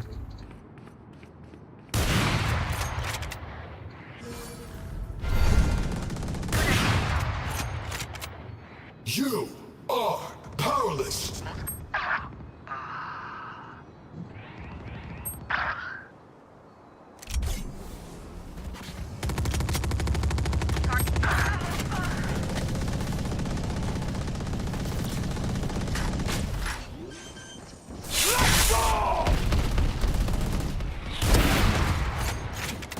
Spike down B. Last player standing. Also Odin. Oh my god. You. Let's Oh. try, let's try, let's try. No, I play also gay, no. They think they're so secure. Alright. I picked them here, good up. Let me cook.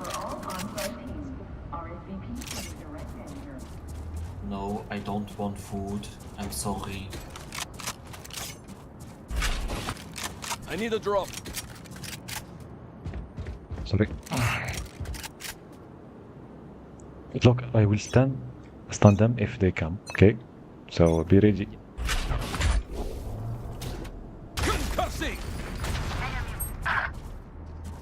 No one? That's up, guys. Not kill my ally. Oh no, the rest. Bro, why there? She has so oft ulti, mate. I said don't shoot. Only if they see you.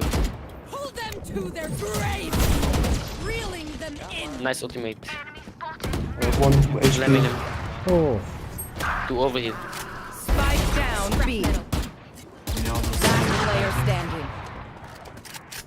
Spike planted. Odin, all those weapons. I guess you're fucked. Yeah, bro. They play now. They're also gay.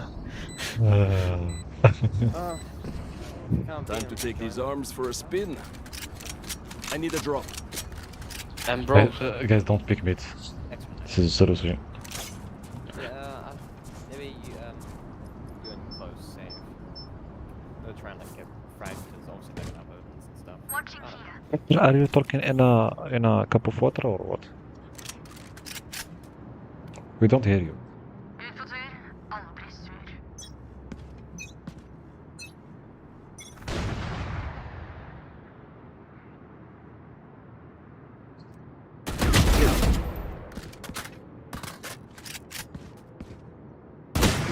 Allah.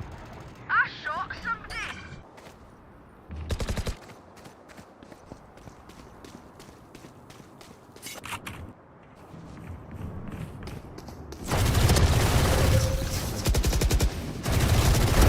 Sage is down. Nice. No, bro, stay this hidden. position is What? fucked. Stay there. No way. Player Are standing. you serious, Aizo? Fick ihn, kann ich.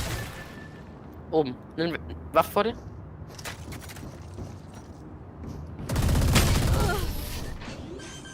My bad. Let's try. Come on, guys, let's look in.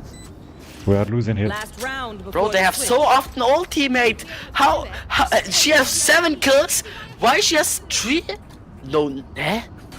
Yeah, hackers. I don't know how it's going, how it's working. Someone can blame me? Shit. No. I need a drop. But oh, forget. Just forget. Warte, ich bin gleich da. You want to play? Let's play.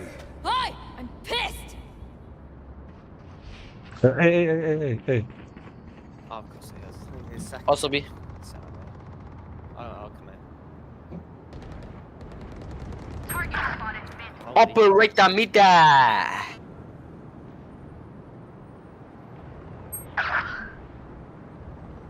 Enemy down.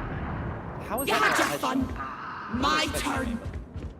95 You will on not kill Sage. my ally. Bro, she has so often ultimate. How it's work? Don't pick men, you're gonna open. Spike planted. Oh my god. Last player standing. Allah.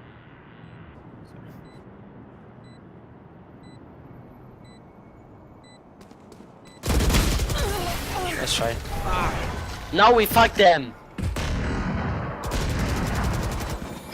Switching sides. I didn't bring a snack. Did anyone bring a snack?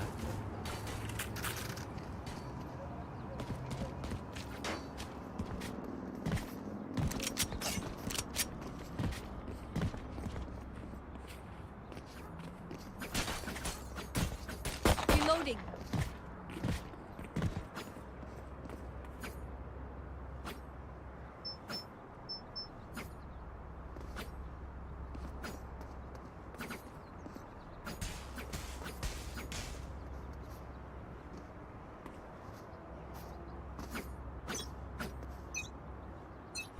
Facts. Have we an entry or something? A flash? Enemy spotted B. Reloading. Forever! Wall raised. Clearing out! Come blind. Need backup. Try again. Reloading. Spike planted. Over Sage. For you. Sensor destroyed. Flash out! Got 3. Reloading. Like the 30. Behind 50. Only Neon or KO? Only Neon. I saw only Neon. I don't know.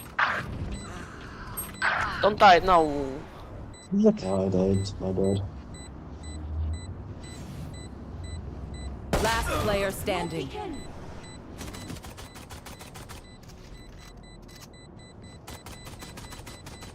You got it, I guess. Good job. No, they can't get in. Nice. No surprises. Clutch. Nice. Haha, no ace for the Neon. Loser. Lucky socks. Don't fail me now. Second round and Odin. No way. Yeah. That's crazy. That's crazy. Look at fuck. Yeah, that's crazy. Jett's a real man. Yeah. You are a real German man, bro. Alpha wolf. Hier wird Deutsch geredet! Fight, lad! Barrier created. Concussing! Blasting! Reloading. Damn. Okay. Neon has Outlaw. Enemy spotted A.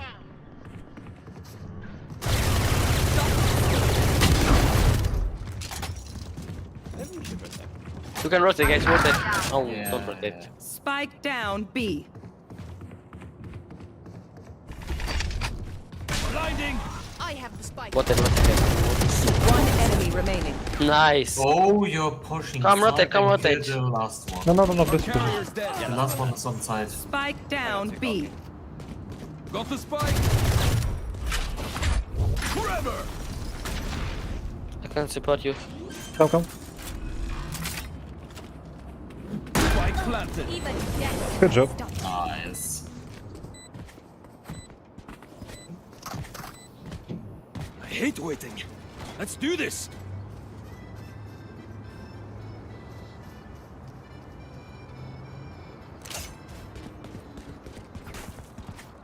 I need a gun. Let's try to rush AO. I know. Yeah, that's good. Guys, you don't play Odin. Play Sentinels. Playing. Oh, hey, okay. Come here. Scratch one. Nice.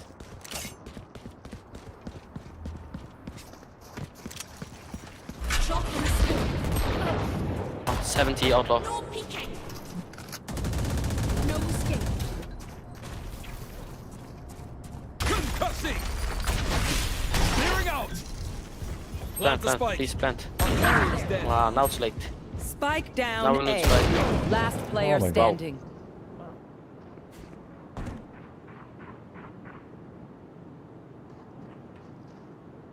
Oh, the second turn around. Nice try. Let's try. You don't can pick the outlaw, guys. I'm ready.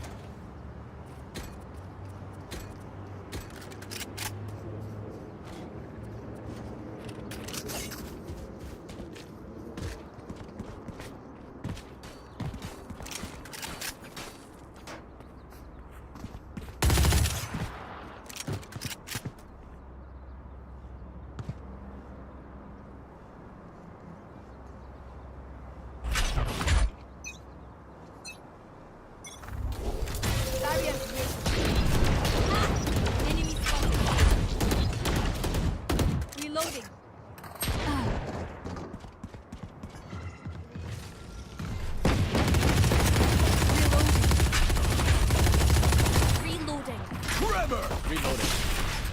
Blasting!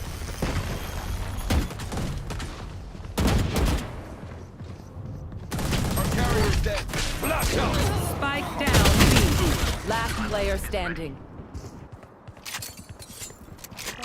Pushing you.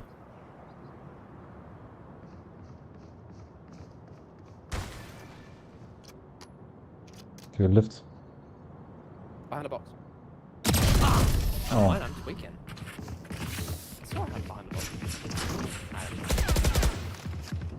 Yous don't get a reset button, so stay alive, please. The karma coming back. Yeah. Who's coming? Yeah, what I don't know. What are we doing, guys? We need a I think win this game. Oh, nice idea. Good idea. Thanks, bro. That may be faking also, I don't know. Attention because speaking in the window. Concussing! Clearing out! Reloading. Reloading.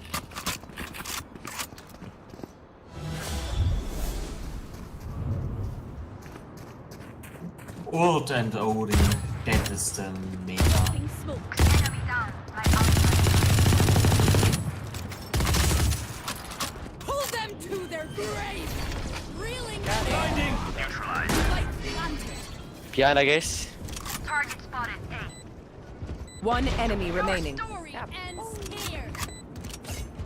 Flawless. Good shot. Nice work, babe. I said it. Karma coming back. Every fight is a lesson.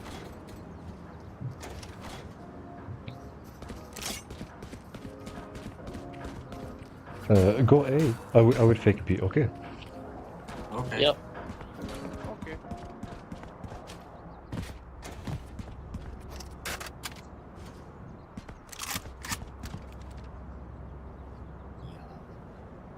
Okay. Nu kör vi. You want to play? Let's play.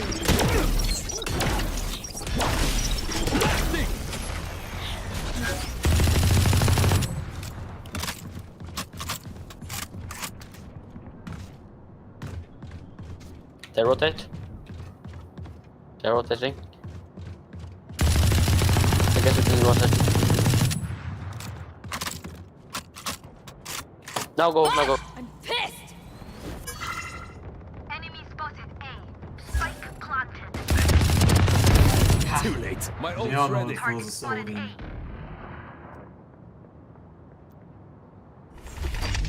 Flash out! Over there. Oh, well, flanking. What? One enemy remaining. You had your fun.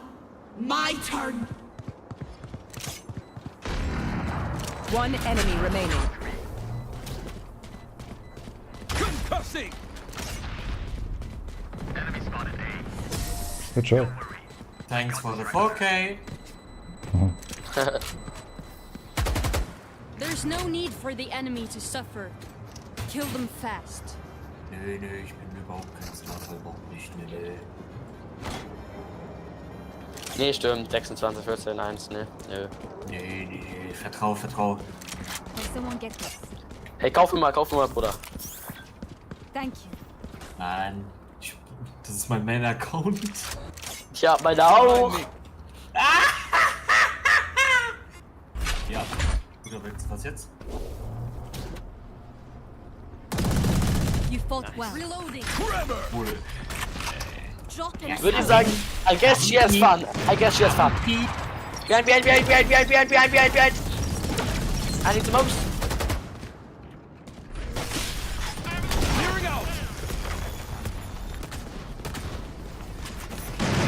Behind. Multiple targets. Blinding! 41 on Chamber and 61 on Neon.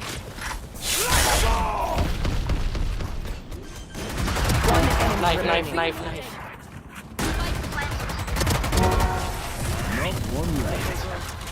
Kan hij op? Take top! Instinct only goes so far. Skill covers the rest.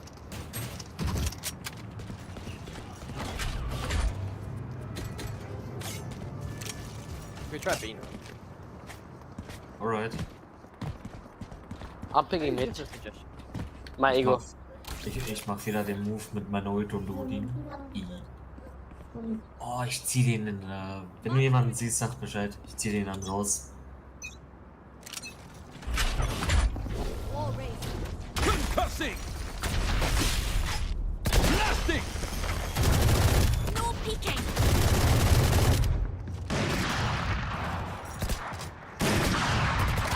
No peeking! Close, bro. Close.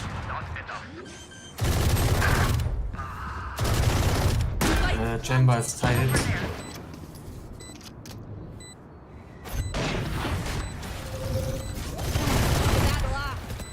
Nice. Reloading. Flash out!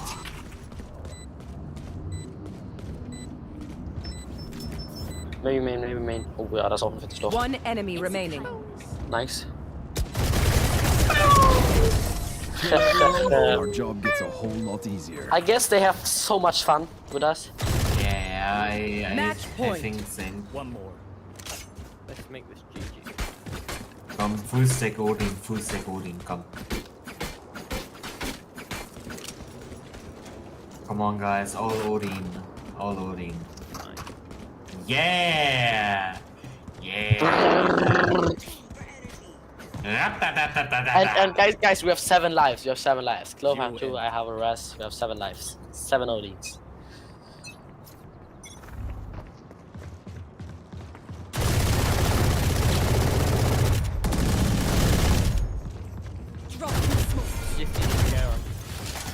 You're skilled. I can entry us, always. Reloading. Forever! Clearing out! Enemy spotted. Oh no! Left. Show me. Target down. Spike planted. Move from there. Nice Deadlock. Barrier here. Catch. Last player standing. One enemy remaining. It was Mark. To your left, maybe. Drop in a smoke. They might come from right. Left side. He's left. Right. Good job. Yeah, GG. Hackers win. Have a nice day. Forever. We need to celebrate. Party in the danger room.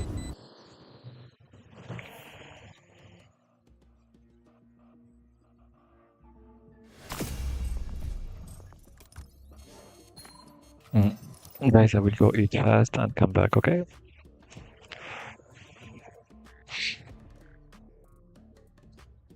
As a symbol by pilgrims to the tomb of the apostle. They served as a means of identification for the pilgrims when they met. 1. Before leaving for Spain, I had made a pilgrimage to a place in Brazil called Aparecida do Norte. There, I had purchased an image of Our Lady of the Visitation, mounted on 3 scallop shells. I took it from my knapsack and offered it to Madame Lourdes. Pretty but not very practical, she said, handing it back to me. It could break during your pilgrimage. It's not going to break, and I am going to leave it at the tomb of the apostle. Madame Lourdes appeared not to have much time for me. She gave me a small card that would help me to get lodging at the monasteries along the road, stamped it with the seal of Saint Jean Pied de Port to indicate that I had started the pilgrimage there, and said that I could leave with God's blessing. But where is my guide? I asked. What guide? She answered, a bit surprised but also with a gleam in her eye. I realized that I had forgotten something very important. In my eagerness to arrive and be attended to, I had neglected to say the ancient word, a kind of password that identifies those who belong to the orders of the tradition. I immediately corrected my mistake and said the word to her. In response, Madame Lourdes quickly snatched from my hands the card she had given me a few moments earlier. You won't be needing this, she said, as she moved a pile of old newspapers that were sitting on top of a cardboard box. Your road and your stopping places will depend on decisions made by your guide. Madame Lourdes took a hat and a cape from the box. They seemed to be very old but well preserved. She asked me to stand in the middle of the room, and she began silently to pray. Then she placed the cape on my shoulders and the hat on my head. I could see that scallop shells had been sewn onto both the hat and the shoulders of the cape. Without interrupting her prayers, the old woman seized a shepherd's crook from the corner of the room and made me take it in my right hand. A small water gourd hung from the crook. There I stood, dressed in Bermuda shorts and a t-shirt that read, "I love New York," covered by the medieval garb of the pilgrims to Compostela. The old woman approached me and stopped only a foot away. Then, in a kind of trance, placing the palms of her hands on my head, she said, "May the Apostle Santiago be with you, and may he show you the only thing that you need to discover. May you walk neither too slowly nor too fast, but always according to the laws and the requirements of the road. May you obey the one who is your guide, even though he may issue an order that is homicidal, blasphemous, or senseless. You must swear total obedience to your guide." I so swore. "The spirit of the ancient pilgrims of the tradition must be with you during your journey. The hat will protect you from the sun and from evil thoughts. The cape will protect you from the rain and from evil words. The gourd will protect you from enemies and from evil deeds. May the blessing of God, of Santiago, and of the Virgin Mary be with you through all of your nights and days. Amen." Having said this, she returned to her normal manner. Hurriedly and with a bit of irritation, she took back the articles of clothing, placed them in the box, and returned the crook with the gourd to the corner of the room. Then, after teaching me the password, she asked me to leave, since my guide was waiting for me 2 kilometers outside of Saint-Jean-Pied-de-Port.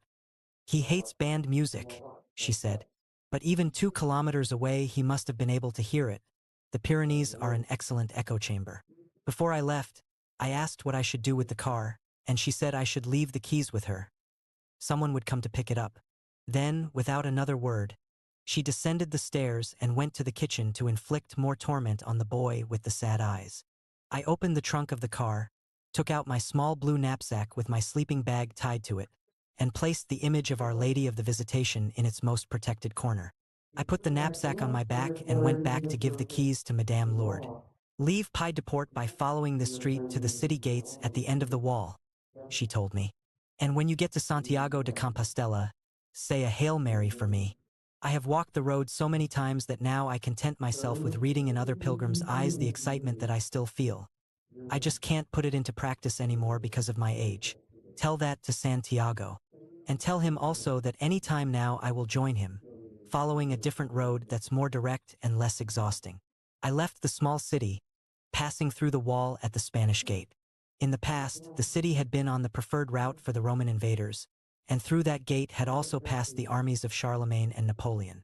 I walked along, hearing the band music in the distance, and suddenly, in the ruins of a village not far from the city, I was overwhelmed by emotion, and my eyes filled with tears. There in the ruins, the full impact of the fact that I was walking the strange road to Santiago finally hit me.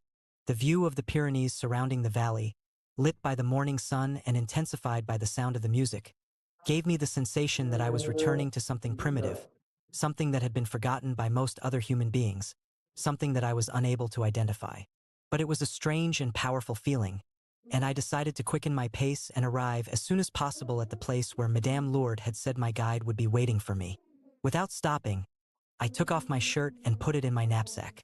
The straps cut into my bare shoulders a bit, but at least my old sneakers were broken in enough that they caused me no discomfort. After almost 40 minutes, at a curve in the road that circled around a gigantic rock, I came upon an old abandoned well. There, sitting on the ground, was a man of about 50. He had black hair and the look of a gypsy, and he was searching for something in his knapsack. "Hola," I said in Spanish, with the same timidity that I show whenever I meet anyone new. "You must be waiting for me. My name is Paulo." The man interrupted his search through the knapsack and looked me up and down. His gaze was cold, and he seemed not at all surprised by my arrival. I also had the vague impression that I knew him. "Yes, I was waiting for you, but I didn't know that I was going to meet you so soon. What do you want?" I was a little disconcerted by his question and answered that it was I whom he was to guide along the Milky Way in search of my sword. "That's not necessary," said the man. "If you want me to, I can find it for you, but you have to decide right now whether you want me to." This conversation with the stranger seemed increasingly weird to me. But since I had sworn complete obedience, I tried to respond. If he could find my sword for me, it would save an enormous amount of time, and I could return immediately to my friends and my business in Brazil. They were always on my mind. This could also be a trick, but there was no harm in giving him an answer. As I was about to say yes, I heard a voice behind me say, in heavily accented Spanish, "You don't have to climb a mountain to find out whether or not it's high." It was the password. I turned and saw a man of about 40, in khaki Bermudas and a white, sweaty t-shirt, staring at the gypsy. He was gray-haired, and his skin was darkened by the sun. In my haste, I had forgotten the most elementary rules of self-protection and had thrown myself body and soul into the arms of the first stranger I had met. The ship is safest when it's in port, but that's not what ships were built for, I said as the correct response. Meanwhile, the man looked directly at the gypsy and the gypsy stared at the man. Both confronted each other with no sign of fear or challenge for some time. Then the gypsy left the knapsack on the ground, smiled disdainfully, and walked off in the direction of Saint-Jean-Pied-de-Port. "My name is Petrus," said the new arrival as soon as the gypsy had disappeared behind the huge stone that I had circled a few minutes earlier. "Next time, be more cautious." I heard a sympathetic tone in his voice. It was different from the tone of the gypsy and of Madame Lourdes. He lifted the knapsack from the ground, and I noticed that it had the scallop shell on its back. He produced a bottle of wine, took a swallow, and offered it to me. After I had taken a drink, I asked him who the gypsy was. "This is a frontier route often used by smugglers and terrorist refugees from the Spanish Basque Country," said Petrus. "The police hardly ever come near here. But you're not answering me." You two looked at each other like old acquaintances. And I had the feeling that I knew him, too. That's why I was so much at ease. Petrus smiled and said that we should move along. I picked up my things and we began to walk in silence. From Petrus's smile, I knew that he was thinking the same thing I was. We had met with a devil. We walked along without talking for a while, and I could see that Madame Lourdes had been right. From almost 3 kilometers away, we could still hear the sound of the band. I wanted to ask some questions of Petrus about his life, his work, and what had brought him here. I knew, though, that we still had 700 kilometers to cover together, and that the appropriate moment would come for having all of my questions answered. But I could not get the gypsy out of my mind, and finally I broke the silence. "Petrus, I think that the gypsy was the devil." Yes, he was the devil. When he confirmed this, I felt a mixture of terror and relief. But he isn't the devil that you know from the tradition. In the tradition, the devil is a spirit that is neither good nor evil. He is considered to be the guardian of most of the secrets that are accessible to human beings and to have strength and power over material things. Since he is a fallen angel, he is identified with the human race, and he is always ready to make deals and exchange favors. I asked what was the difference between the gypsy and the devil of the tradition. "We are going to meet others along the road," he smiled. "You will see for yourself. But just to give you an idea, try to remember your entire conversation with the gypsy." I reviewed the 2 phrases I had heard from him. He had said that he was waiting for me and had affirmed that he would seek out the sword for me. Then Petrus said that those 2 phrases fit perfectly well in the mouth of a thief who had been surprised in the act of robbing a knapsack. They were aimed at gaining time and at winning favor while he quickly figured out a means of escape. On the other hand, the 2 phrases could mean exactly what they said. Which is right? Both are true. That poor thief, while he defended himself, picked out of the air the very words that needed to be said to you. He thought that he was being intelligent, but he was really acting as the instrument of a greater power. If he had fled when I arrived, we wouldn't be having this conversation now. But he confronted me, and I read in his eyes the name of a devil that you are going to meet somewhere along the road. For Petrus, the meeting had been a favorable omen, since the devil had revealed himself so early. Meanwhile, don't worry about him because, as I have already told you, he won't be the only one.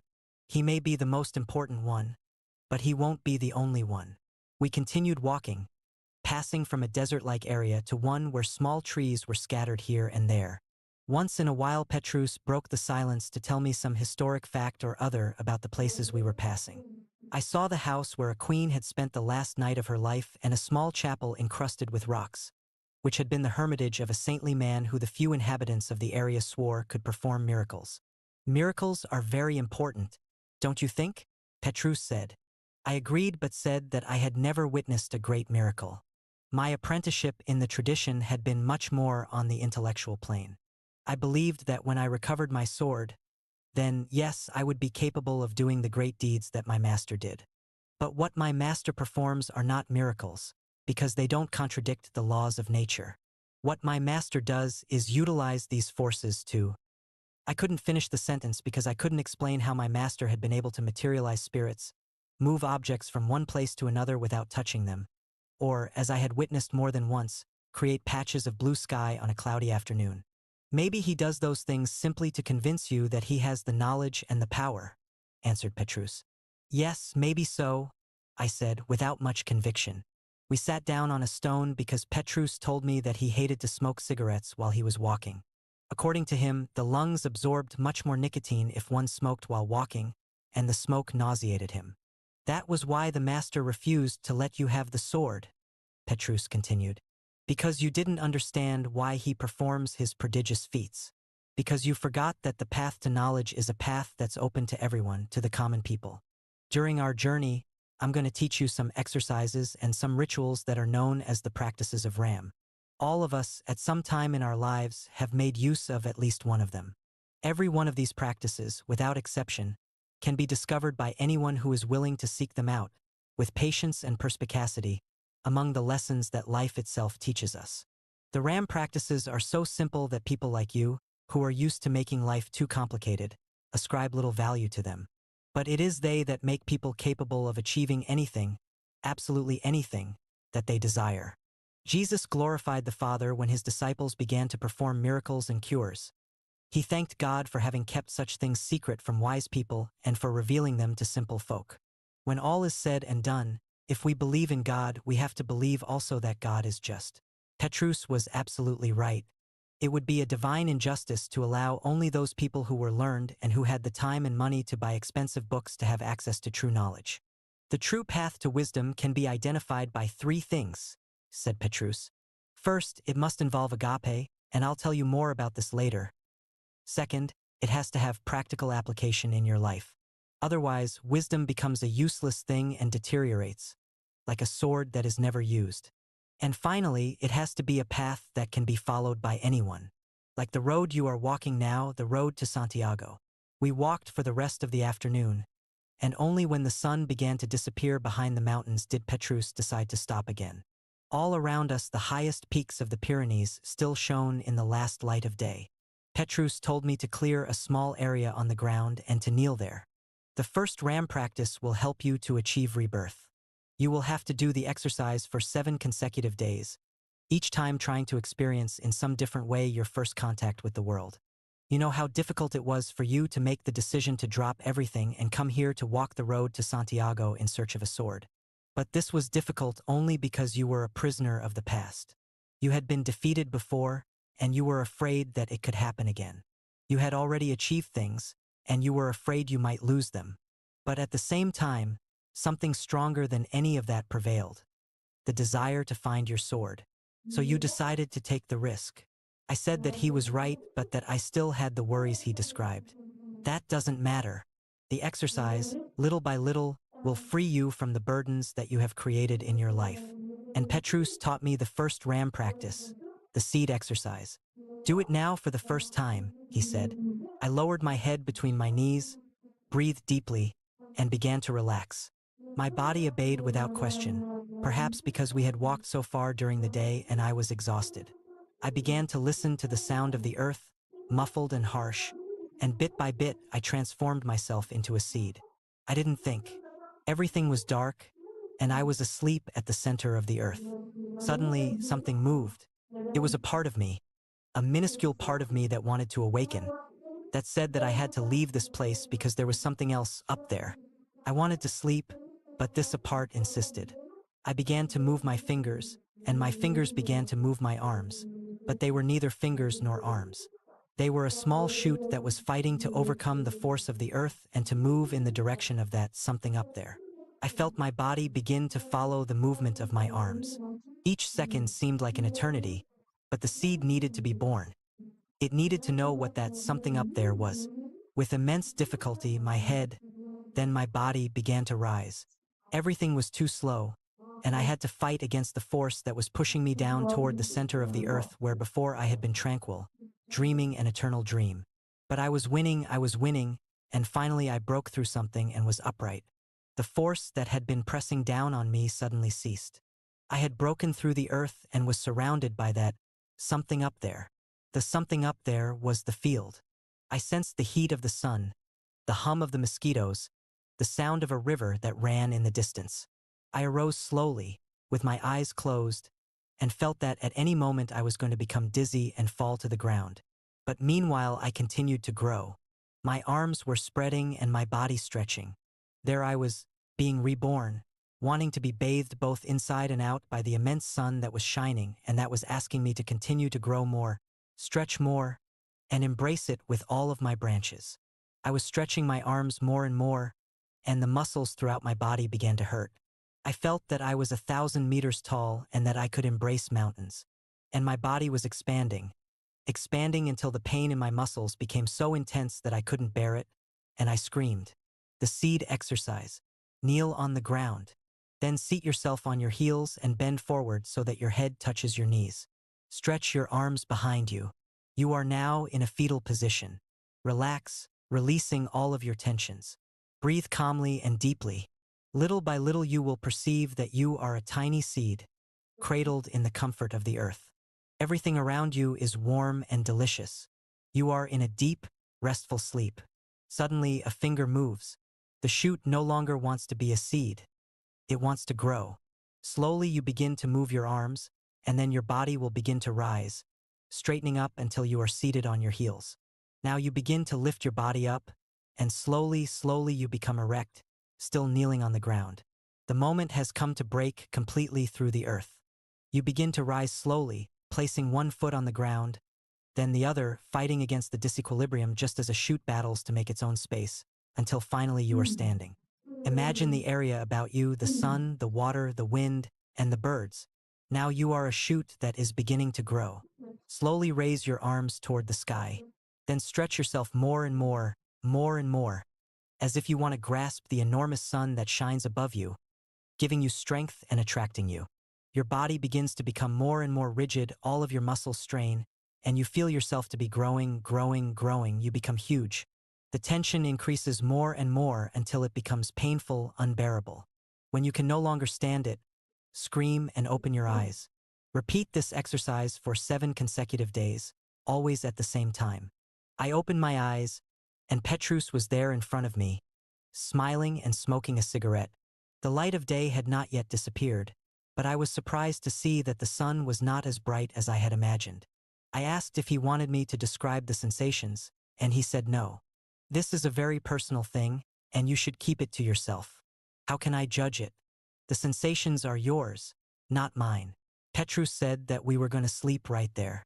We built a small fire, drank what was left of his wine, and I made some sandwiches with a foie gras that I had bought before I reached Suncheon. Petrus went to the stream that ran nearby and caught some fish, which he fried over the fire. And then we crawled into our sleeping bags. Among the greatest sensations that I have experienced in my life were those I felt on that unforgettable first night on the road to Santiago.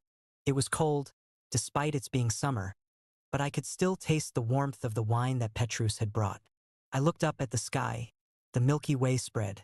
Across it, reflecting the immensity of the road we would have to travel. This immensity of the road we would have to travel. This immensity made me very anxious. It created a terrible fear that I would not be able to succeed, that I was too small for this task. Yet today I had been a seed and had been reborn. I had discovered that although the earth and my sleep were full of comfort, the life up there was much more beautiful, and I could always be reborn, as many times as I wanted, until my arms were long enough to embrace the earth from which I had come, the Creator and the created. For 7 days we continued walking through the Pyrenees, climbing and descending the mountains, and each evening, as the rays of the sun reflected from the tallest peaks, Petrus had me perform the seed exercise. On the 3rd day of our trek, we passed a cement marker, painted yellow, indicating that we had crossed the frontier. From then on we would be walking through Spain. Little by little, Petrus began to reveal some things about his private life. I learned that he was Italian and that he worked in industrial design. 1. I asked him whether he was worried about the many things he had been forced to abandon in order to guide a pilgrim in search of his sword. "Let me explain something to you," he answered. "I am not guiding you to your sword. It is your job solely and exclusively to find it. I am here to lead you along the road to Santiago and to teach you the RAM practices. How you apply this to your search for your sword is your problem. But you didn't answer my question. When you travel, you experience, in a very practical way, the act of rebirth. You confront completely new situations. The day passes more slowly, and on most journeys you don't even understand the language the people speak. So you are like a child just out of the womb. You begin to attach much more importance to the things around you because your survival depends upon them. You begin to be more accessible to others because they may be able to help you in difficult situations. And you accept any small favor from the gods with great delight, as if it were an episode you would remember for the rest of your life. At the same time, since all things are new, you see only the beauty in them, and you feel happy to be alive. That's why a religious pilgrimage has always been one of the most objective ways of achieving insight. The word peccadillo, which means a small sin, comes from pecus, which means defective foot, a foot that is incapable of walking a road.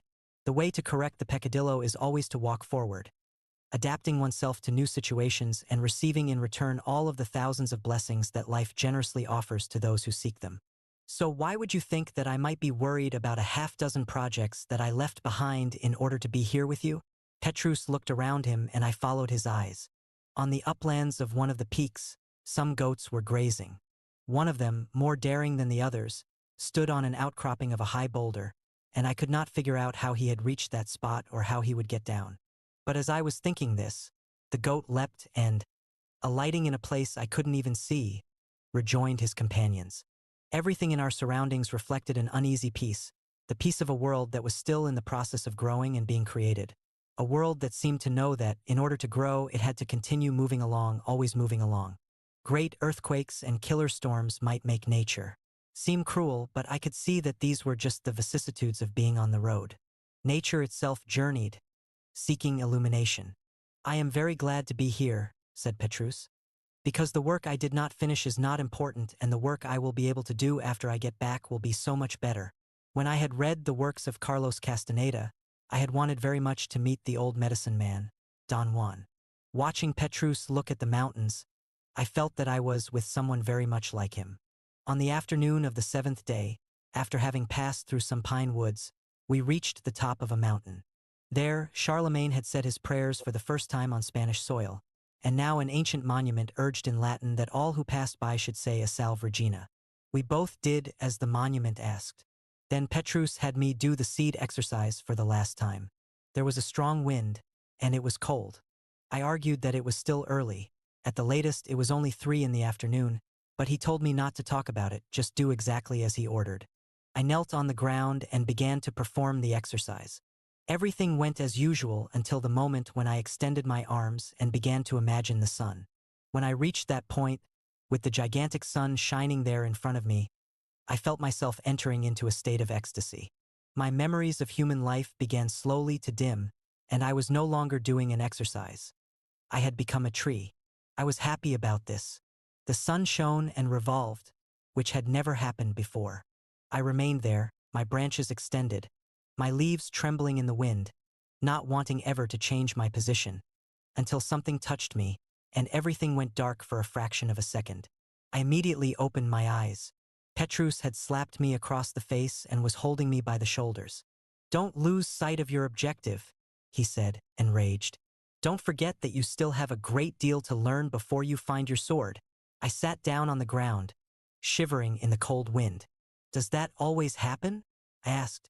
"Almost always," he said. "Mainly with people like you, who are fascinated by details and forget what they are after." Petrus took a sweater from his knapsack and put it on. I put my overshirt on, covering my I Love New York t-shirt.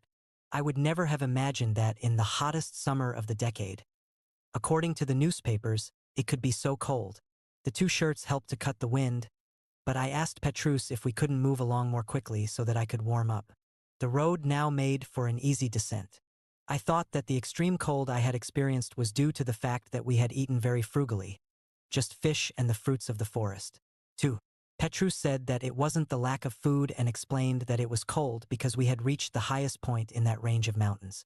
We had not gone more than 500 meters when, at a curve in the road, the scene changed completely. A tremendous, rolling plain extended into the distance. And to the left, on the road down, less than 200 meters away, a beautiful little village awaited us with its chimneys smoking. I began to walk faster, but Petrus held me back. I think that this is a good time to teach you the second ram practice, he said, sitting down on the ground and indicating that I should do the same. I was irritated, but I did as he asked. The sight of the small village with its inviting chimney smoke had really upset me. Suddenly I realized that we had been out in the woods for a week. We had seen no one and had been either sleeping on the ground or walking throughout the day. I had run out of cigarettes, so I had been smoking the horrible roller tobacco that Petrus used. Sleeping in a sleeping bag and eating unseasoned fish were things that I had loved when I was 20. But here on the road to Santiago, they were sacrifices. I waited impatiently for Petrus to finish rolling his cigarette. While I thought about the warmth of a glass of wine in the bar I could see less than 5 minutes down the road. Petrus, bundled up in his sweater, was relaxed and looked out over the immense plain. "What do you think about this crossing of the Pyrenees?" he asked after a while. "Very nice," I answered, not wanting to prolong the conversation. It must have been nice, because it took us 6 days to go a distance we could have gone in one. I could not believe what he was saying. He pulled out the map and showed me the distance. 17 kilometers. "You are so concerned about finding your sword that you forgot the most important thing. You have to get there. Looking only for Santiago, which you can't see from here in any case, you didn't see that we passed by certain places 4 or 5 times, approaching them from different angles. Now that Petrus mentioned it, I began to realize that Mount Ichishegi, the highest peak in the region, had sometimes been to my right and sometimes to my left. Although I had noticed this, I had not drawn the only possible conclusion, that we had gone back and forth many times. All I did was to follow different routes, using the paths made through the woods by the smugglers. But it was your responsibility to have seen that. This happened because the process of moving along did not exist for you. The only thing that existed was your desire to arrive at your goal. Well, what if I had noticed? We would have taken 7 days anyway because that is what the RAM practices call for. But at least you would have approached the Pyrenees in a different way. I was so surprised that I forgot about the village and the temperature. When you are moving toward an objective, said Petrus, it is very important to pay attention to the road.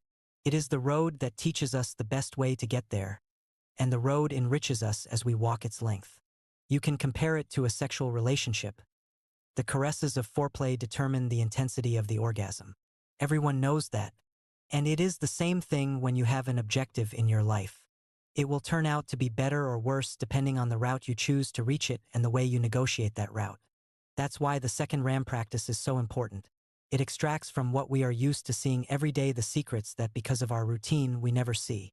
And then Petrus taught me the speed exercise. In the city, amid all the things we have to do every day, this exercise should be done for 20 minutes. But since we are on the strange road to Santiago, we should wait an hour before getting to the village. The speed exercise. Walk for 20 minutes at half the speed at which you normally walk. Pay attention to the details, people, and surroundings. The best time to do this is after lunch. Repeat the exercise for 7 days. The cold, about which I had already forgotten, returned, and I looked at Petrus with desperation. But he paid no attention. He got up, grabbed his knapsack, and began to walk the 200 meters to the village with an exasperating slowness. At first, I looked only in the direction of the tavern, a small, ancient, 2-story building with a wooden sign hanging above the door. We were so close that I could even read the year when the tavern had been built, 1652. We were moving, but it seemed as if we had not left our original spot. Petrus placed one foot in front of the other very slowly, and I did the same. I took my watch from my knapsack and strapped it on my wrist. "It's going to be worse that way," he said, "because time isn't something that always proceeds at the same pace. It is we who determine how quickly time passes." I began to look at my watch every minute and found that he was right. The more I looked at it, the more slowly the minutes passed.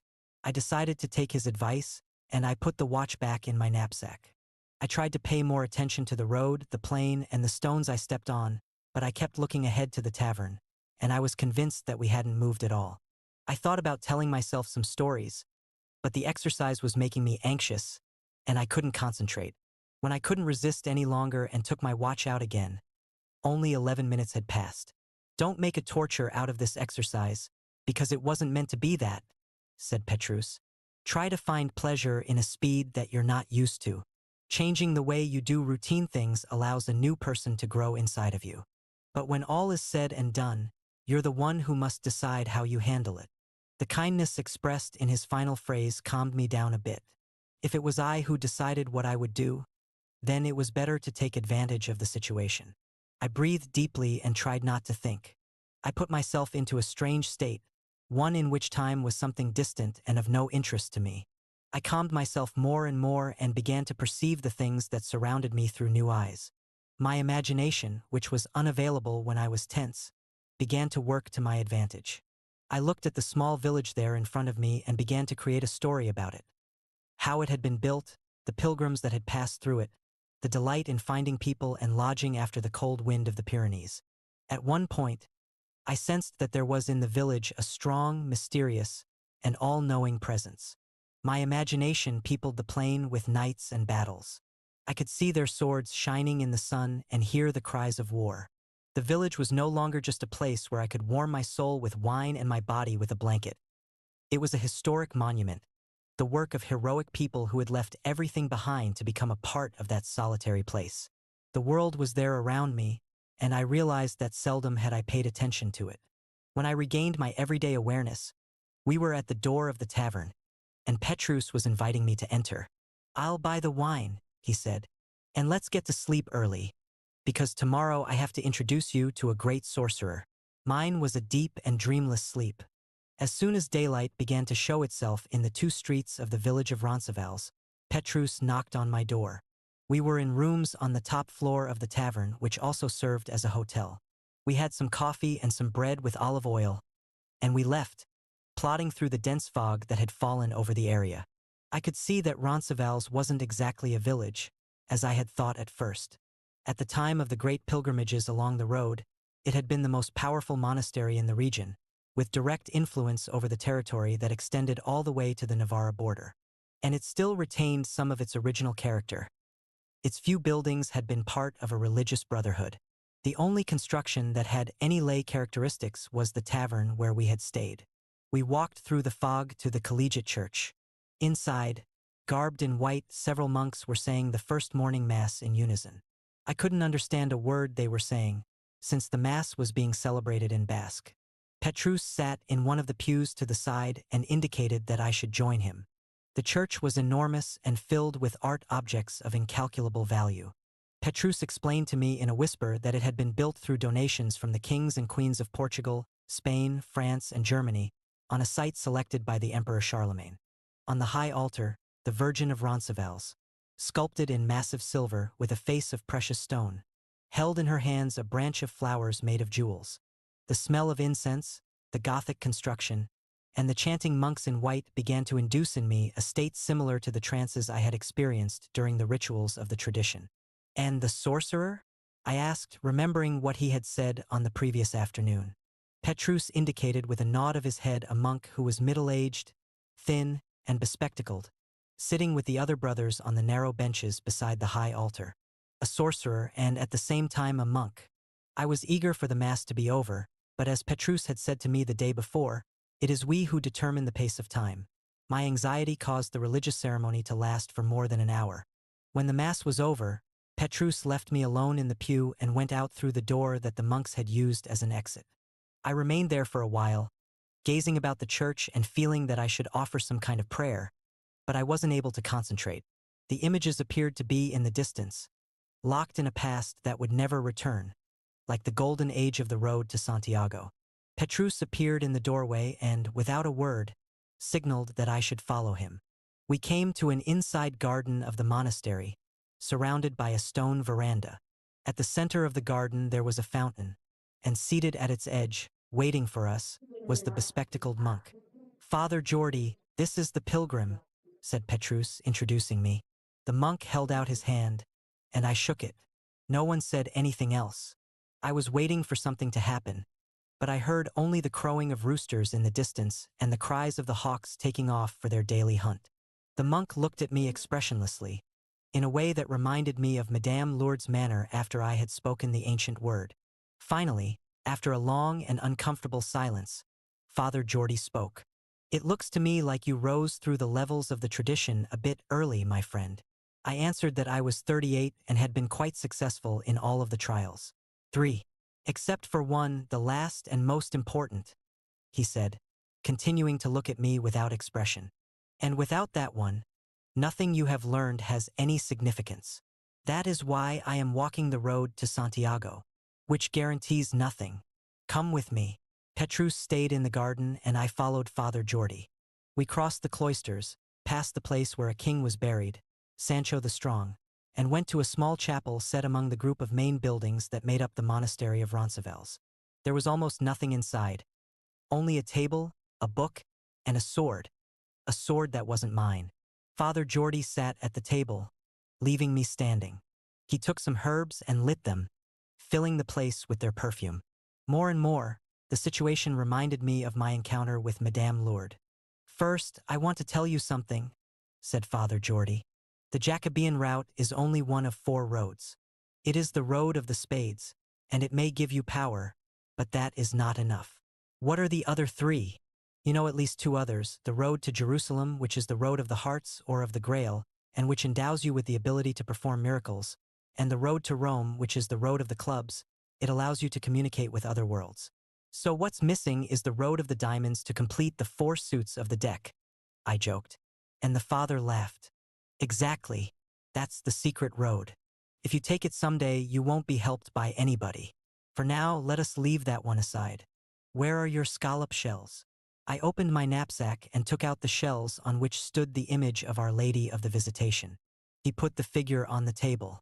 He held his hands over it and began to concentrate. He told me to do the same. The perfume in the air was growing stronger. Both the monk and I had our eyes open, and suddenly I could sense that the same phenomenon was occurring as had taken place at Acacia. The shells glowed with a light that did not illuminate. The brightness grew and grew, and I heard a mysterious voice emanating from Father Geordie's throat, saying, "Wherever your treasure is, there will be your heart." It was a phrase from the Bible, but the voice continued, "And wherever your heart is, there will be the cradle of the second coming of Christ." Like these shells, the pilgrim is only an outer layer. When that layer, which is a stratum of life, is broken, life appears, and that life is comprised of a gape. He drew back his hands, and the shells lost their glow. Then he wrote my name in the book that was on the table. Along the road to Santiago, I saw only 3 books where my name was written. Madame Lourdes, Father Geordie's, and the Book of Power, where later I was to write my own name. That's all, he said. You can go with the blessing of the Virgin of Roncesvalles and of Santiago of the Sword. The Jacobean route is marked with yellow pointers, painted all the way across Spain, said the monk, as we returned to the place where Petrus was waiting. If you should lose your way at any time, look for the markers on trees, on stones, and on traffic signs, and you will be able to find a safe place. I have a good guide, but try to depend mainly on yourself, so that you aren't coming and going for 6 days in the Pyrenees. So the monk already knew the story. We found Petrus and then said goodbye. As we left Roncesvalles that morning, the fog had disappeared completely. A straight, flat road extended in front of us, and I began to see the yellow markers Father Geordie had mentioned.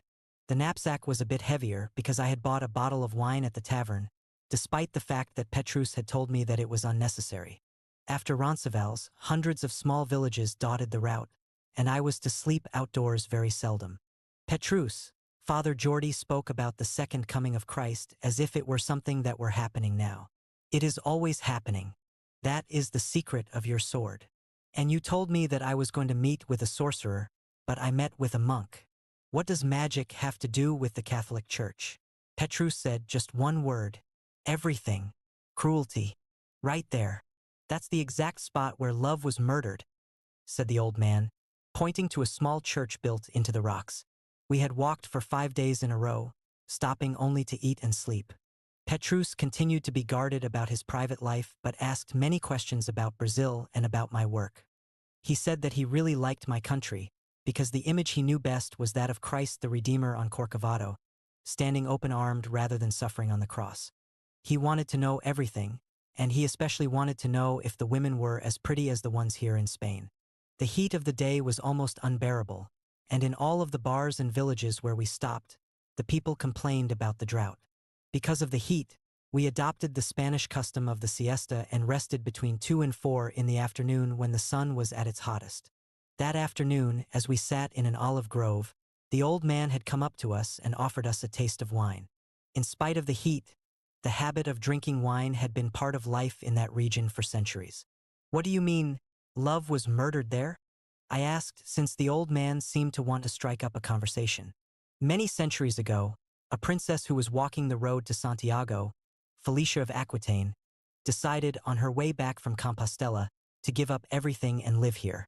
She was love itself, because she divided all of her wealth among the poor people of the region and began to care for the sick.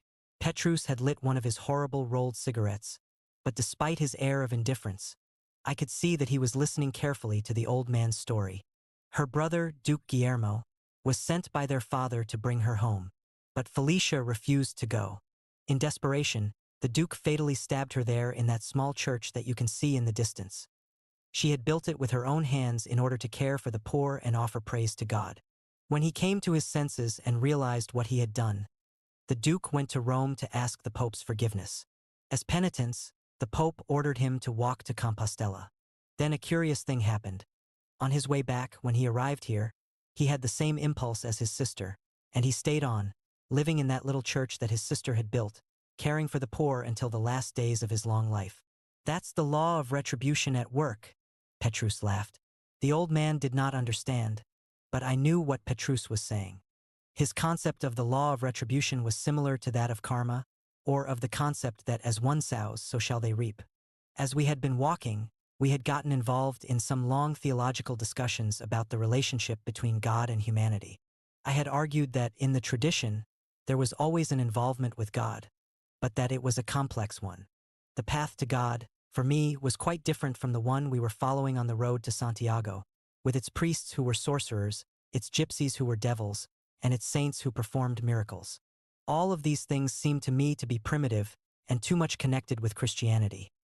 They lacked the fascination, the elegance, and the ecstasy that the rituals of the tradition evoked in me. Petrus, on the other hand, argued that the guiding concept along the road to Santiago was its simplicity, that the road was one along which any person could walk, that its significance could be understood by even the least sophisticated person, and that, in fact, only such a road as that could lead to God. So Petrus thought my relationship to God was based too much on concept, on intellect, and on reasoning. I felt that his was too simplistic and intuitive. You believe that God exists, and so do I, Petrus had said at one point. So God exists for both of us. But if someone doesn't believe in him, that doesn't mean God ceases to exist.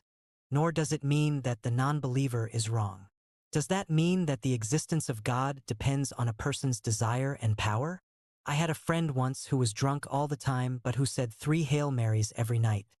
His mother had conditioned him to do so ever since he was a child.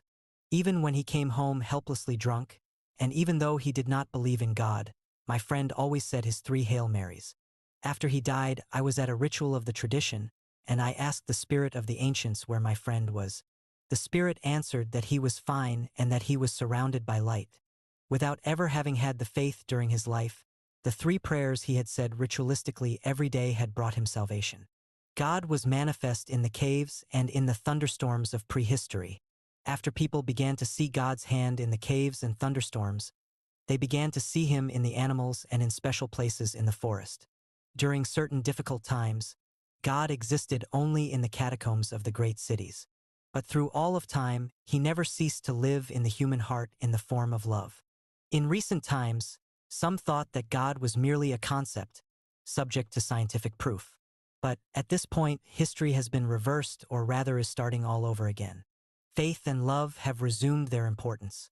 When Father Jordi cited that quotation from Jesus, saying that wherever your treasure is, There also would your heart be. He was referring to the importance of love and good works. Wherever it is that you want to see the face of God, there you will see it. And if you don't want to see it, that doesn't matter so long as you are performing good works. When Felicia of Aquitaine built her small church and began to help the poor, she forgot about the God of the Vatican. She became God's manifestation by becoming wiser and by living a simpler life, in other words, through love. It is in that respect that the old man was absolutely right in saying that love had been murdered. Now Petrus said, the law of retribution was operating when Felicia's brother felt forced to continue the good works he had interrupted. Anything is permissible but the interruption of a manifestation of love. When that happens, whoever tried to destroy it is responsible for its recreation. I explained that in my country, the law of return said that people's deformities and diseases were punishments for mistakes committed in previous incarnations. Nonsense, said Petrus. God is not vengeance. God is love. His only form of punishment is to make someone who interrupts a work of love continue it. The old man excused himself, saying that it was late and that he had to get back to work. Petrus thought it was a good time for us to get up, too, and get back on the road. Let's forget all of our discussion about God, he said, as we made our way through the olive trees. God is in everything around us. He has to be felt and lived. And here I am trying to transform him into a problem in logic so that you can understand him. Keep doing the exercise of walking slowly, and you will learn more and more about his presence. 2 days later, we had to climb a mountain called the Peak of Forgiveness. The climb took several hours, and at the top, I was shocked to find a group of tourists sunbathing and drinking beer. Their car radios blasted music at top volume. They had driven up a nearby road to get to the top of the mountain. That's the way it is, said Petrus. Did you expect that you were going to find one of El Cid's warriors up here, watching for the next Moorish attack? As we descended, I performed the speed exercise for the last time. Before us was another immense plain with sparse vegetation burned by the drought. It was bordered by blue mountains. There were almost no trees, only the rocky ground and some cactus. At the end of the exercise, Petrus asked me about my work, and it was only then that I realized that I hadn't thought about it for some time. My worries about business and about the things I had left undone had practically disappeared. Now I thought of these things only at night, and even then I didn't give them much importance. I was happy to be there, walking the road to Santiago. I told Petrus how I was feeling, and he joked, "Any time now you are going to do the same thing as Felicia of Aquitaine." Then he stopped and asked me to put my knapsack on the ground. "Look around you and choose some point to fixate on," he said. I chose the cross on a church that I could see in the distance. Keep your eyes fixed on that point, and try to concentrate only on what I am going to tell you. Even if you feel something different, don't become distracted. Do as I am telling you. I stood there, relaxed, with my eyes fixed on the cross, as Petrus took a position behind me and pressed a finger into the base of my neck. The road you are traveling is the road of power, and only the exercises having to do with power will be taught to you. The journey, which prior to this was torture because all you wanted to do was get there, is now beginning to become a pleasure. It is the pleasure of searching and the pleasure of an adventure. You are nourishing something that's very important, your dreams. We must never stop dreaming. Dreams provide nourishment for the soul, just as a meal does for the body. Many times in our lives, we see our dreams shattered and our desires frustrated, but we have to continue dreaming. If we don't, our soul dies, and agape cannot reach it. A lot of blood has been shed in those fields out there. Some of the cruelest battles of Spain's war to expel the Moors were fought on them. Who was in the right or who knew the truth does not matter. What's important is knowing that both sides were fighting the good fight. The good fight is the one we fight because our heart asks it of us. In the heroic ages, at the time of the knights in armor, this was easy. There were lands to conquer and much to do. Today, though, the world has changed a lot, and the good fight has shifted from the battlefields to the fields within ourselves. The good fight is the one that's fought in the name of our dreams. When we're young and our dreams first explode inside us with all of their force, we are very courageous, but we haven't yet learned how to fight. With great effort, we learn how to fight, but by then we no longer have the courage to go into combat. So we turn against ourselves and do battle within. We become our own worst enemy. We say that our dreams were childish, or too difficult to realize, or the result of our not having known enough about life. We kill our dreams because we are afraid to fight the good fight. The pressure of Petrus's finger on my neck became stronger. I perceived that the cross on the church had been transformed. Now its outline seemed to be that of a winged being, an angel. I blinked my eyes, and the cross became a cross again. The first symptom of the process of our killing our dreams is the lack of time, Petrus continued. The busiest people I have known in my life always have time enough to do everything. Those who do nothing are always tired and pay no attention to the little amount of work they are required to do. They complain constantly that the day is too short. The truth is, they are afraid to fight the good fight. The second symptom of the death of our dreams lies in our certainties. Because we don't want to see life as a grand adventure, we begin to think of ourselves as wise and fair and correct in asking so little of life. We look beyond the walls of our day-to-day existence, and we hear the sound of lances breaking, we smell the dust and the sweat, and we see the great defeats and the fire in the eyes of the warriors. But we never see the delight, the immense delight in the hearts of those who are engaged in the battle. For them, neither victory nor defeat is important. What's important is only that they are fighting the good fight. And finally, the third symptom of the passing of our dreams is peace. Life becomes a Sunday afternoon. We ask for nothing grand, and we cease to demand anything more than we are willing to give. In that state, we think of ourselves as being mature. We put aside the fantasies of our youth, and we seek personal and professional achievement. We are surprised when people our age say that they still want this or that out of life. But really, deep in our hearts, we know that what has happened is that we have renounced the battle for our dreams. We have refused to fight the good fight. The tower of the church kept changing. Now it appeared to be an angel with its wings spread. The more I blinked, the longer the figure remained. I wanted to speak to Petrus, but I sensed that he hadn't finished. When we renounce our dreams and find peace, he said after a while, we go through a short period of tranquility, but the dead dreams begin to rot within us and to infect our entire being. We become cruel to those around us, and then we begin to direct this cruelty against ourselves. That's when illnesses and psychoses arise. What we sought to avoid in combat, disappointment and defeat, came upon us because of our cowardice. And one day, the dead, spoiled dreams make it difficult to breathe, and we actually seek death. It's death that frees us from our certainties, from our work, and from that terrible peace of our Sunday afternoons. Now I was sure that I was really seeing an angel, and I couldn't pay attention to what Petrus was saying. He must have sensed this, because he removed his finger from my neck and stopped talking. The image of the angel remained for a few moments and then disappeared. In its place, the tower of the church returned. We were silent for a few minutes. Petrus rolled himself a cigarette and began to smoke. I took the bottle of wine from my knapsack and had a swallow. It was warm, but it was still delicious. "What did you see?" he asked me. I told him about the angel. I said that at the beginning, the image would disappear when I blinked. You, too, have to learn how to fight the good fight. You have already learned to accept the adventures and challenges that life provides. But you still want to deny anything that is extraordinary. Petrus took a small object from his knapsack and handed it to me. It was a golden pin. This was a present from my grandmother. In the Order of Ram, all of the ancients have an object such as this. It's called the Point of Cruelty. When you saw the angel appear on the church tower, you wanted to deny it, because it wasn't something that you are used to. In your view of the world, churches are churches, and visions occur only during the ecstasy created by the rituals of the tradition. I said that my vision must have been caused by the pressure he was applying to my neck. That's right, but that doesn't change anything. The fact is that you rejected the vision. Felicia of Aquitaine must have seen something similar, and she bet her entire life on what she saw. And the result of her having done that transformed her work into a work of love. The same thing probably happened to her brother. And the same thing happens to everyone every day. We always know which is the best road to follow, but we follow only the road that we have become accustomed to. Petrus began to walk again, and I followed along.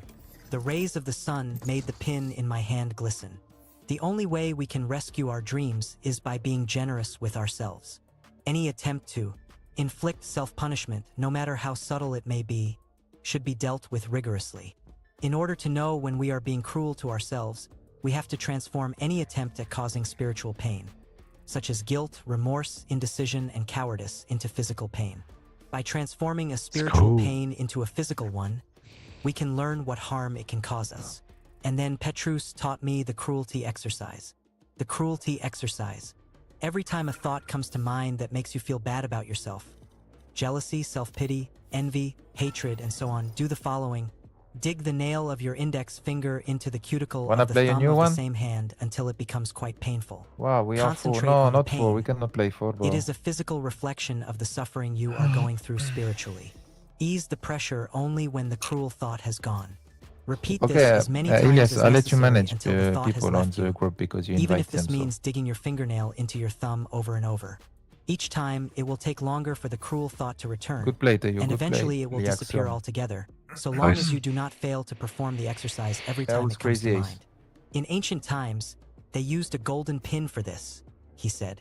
Nowadays, things have changed, just as the sights along the road to Santiago change. Petrus was right. Seen from down at this level, the plain appeared to be a series of mountains in front of me. Think of something cruel that you did to yourself today, and perform the exercise. Okay, I have couldn't someone think that of will be anything. free, I think, That's in the few way games. it always is. Like 1 round We or are 2. only able to Just be wait, kind to if we ourselves can. at the few times when we need severity. Suddenly, I remembered that I had called myself an idiot for having Louise. laboriously climbed the peak Yeah, of forgiveness it while the was tourists nice. had driven up in their cars. I knew that this was unfair and that I had been cruel to myself. The tourists, after all, were only looking for a place to sunbathe, while I was looking for my sword. I wasn't an idiot, even if I had felt like one. I dug the nail of my index finger forcefully into the cuticle of my thumb. I felt intense pain, and as I concentrated on it, the feeling of having been an idiot dissipated. I described this to Petrus, and he laughed without saying anything. That night, we stayed in a comfortable hotel in the village where the church I had focused on was located. After dinner, we decided to take a walk through the streets as an aid to digestion. Of all the ways we have found to hurt ourselves, the worst has been through love. We are always suffering because of someone who doesn't love us, or someone who has left us, or someone who won't leave us. If we are alone, it is because no one wants us. If we are married, we transform the marriage into slavery. What a terrible thing, he said angrily. We came to a square, and there was the church I had seen. It was small and lacked any architectural distinction. Its bell tower reached up toward the sky. I tried to see the angel again, but I couldn't. When the Son of God descended to earth, he brought love to us. I have But one. since people identified I have love one that only would be with free, I suffering and guess. sacrifice, It's they felt they had 10-12. to He's crucify losing Jesus. his game, so Had if they not it's done so, 13-10, no he one will would be have over in believed in the 1 round, love so. that Jesus brought, since I have people two were pe- so I have two used to people in suffering the same every day with situation. their own problems. We sat on the curb and stared at the church. Once again, it was I will Petrus invite who one broke of the them. silence. Do you know what Barabbas means, Paolo? Bar means son, and Abba means father. He gazed at the cross on the bell tower. His eyes shone, and I sensed that he was moved by something.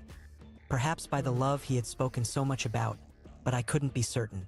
The intentions of the divine glory were so wise, he said, his voice I echoing invited in the one. empty square. When Pontius Pilate made the people choose, he actually gave them no choice at all. He presented them with one man who had been whipped and was falling apart, and he presented them with another man who held his head high, Barabbas the revolutionary. God knew that the people would put the weaker one to death so that he could prove his love. He concluded, and regardless of which choice they made, it was the Son of God who was going to be crucified, the messenger. And here all roads to Santiago become one. It was early in the morning when we reached Puente de la Reyna, where the name of the village was etched into the base of a statue of a pilgrim in medieval garb. Three-cornered hat, cape, scallop shells, and in his hand a shepherd's crook with a gourd, a memorial to the epic journey, now almost forgotten, that Petrus and I were reliving. We had spent the previous night at one of the 10-13, many so I guess it's monasteries over. along the road. Okay. The brother of the gate who had greeted us had warned invite us him. that we were not to speak a word within the walls of the abbey. A young monk had led each of us to an alcove, furnished only with the bare necessities: a hard bed, old but clean sheets, a pitcher of water, and a basin for personal hygiene. There was no plumbing or hot water, and the schedule for meals was posted behind the door. At the time indicated, we had come down to the dining hall. Because of the vow of silence, the monks communicated only with their glances, and I had the impression that their eyes gleamed with more intensity than those of other people. The supper was served early at narrow tables where we sat with the monks in their brown habits.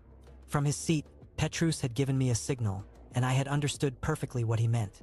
He was dying to light a cigarette, but it looked like he was going to have to go through the entire night without one. The same was true for me, and I dug a nail into the cuticle of my thumb, which was already like raw meat. I'm asking him. The moment was too beautiful for me to commit any kind of cruelty toward myself. If I don't have, I don't know. Elias, do you have someone else? Vegetable Maybe soup, if he didn't accept? bread, fish, and wine. Everyone prayed, and we recited the invocation with them. Afterward, as we ate, a monk read from an epistle of St. Paul. But God hath chosen the foolish things of the world to put to shame the wise, and God hath chosen the weak things of the world to put to shame the things which are mighty. Read the monk in a thin, tuneless voice. We are fools for Christ's sake. We are made as the filth of the world, and are the offscouring of all things unto this day. But the kingdom of God is not in word but in power. The admonitions of Paul to the Corinthians echoed off the bare walls of the dining hall throughout the meal. As we entered Puente de la Reyna, we had been talking about the monks of the previous night. I confessed to Petrus that I had smoked in my room, in mortal fear that someone would smell my cigarette burning. He laughed, and I could tell that he had probably done the same thing. St. John the Baptist went into the desert, but Jesus went among the sinners, and he traveled endlessly, Petrus said. That's my preference, too. In fact, aside from the time he had spent in the desert, Jesus had spent all of his life among people. Actually, his first miracle was not the saving of someone's soul nor the curing of a disease, and it wasn't an expulsion of the devil. It was the transformation of water into an excellent wine at a wedding because the wine supply of the owner of the house had run out.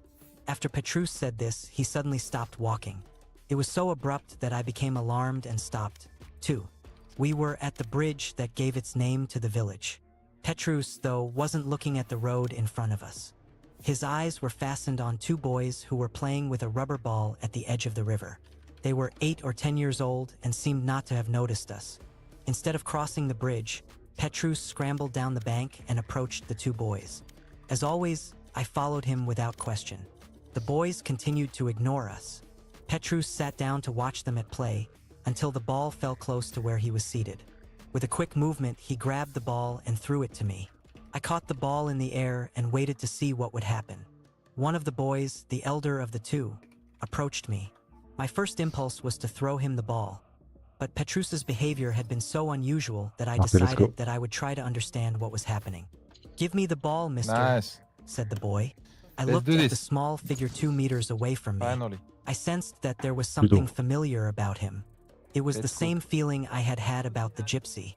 The lad asked for the ball several times, and when he got no response from me, he bent down and picked up a stone. "Give me the ball or I'll throw a stone at you," he said. Don't lock Petrus your and the other characters, boy guys. were Just watching put on me silently. when you want, but don't The lock boy's aggressiveness irritated me.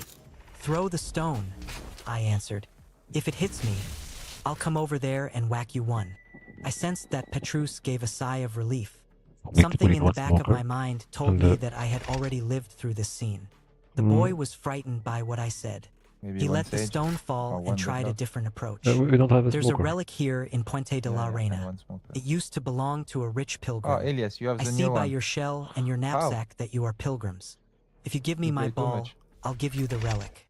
It's hidden in the sand here along the river. We need smoker. I want Kudo, to keep the do ball, you play smoker? I answered What is your without main? much conviction. Actually, I wanted the relic. But Elias, don't The try boys this one, seemed to be please, on telling this the truth. competition mode. You never But maybe play it. Petrus needed the ball for some reason, and I didn't Okay, Kudo is want to duelist, Elias. disappoint him. Can He you was play my guy. maybe smoke? "Look, mister, you know. don't need the ball," the boy said, now with Awesome. tears in his eyes. "You're strong, and you've been around, and you know the Good. world. All I know is the edge of this river, But Kudo, and are that you ball good is my duelist only with toy. Reyna? Please give it back."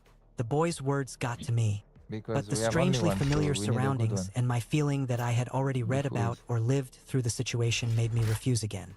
"No, I need the ball. I'll give you I guess enough it's a money yes, to buy so another let's go. one, Okay, let's even go. better than this one. But this one is mine." When I said that, time seemed to stop. The surroundings began to change, even without Petrus's finger at my neck. For a fraction of a second, it seemed that we had been transported to a broad, terrifying, ashen desert. Neither Petrus nor the other boy was there, just myself and the boy in front of me.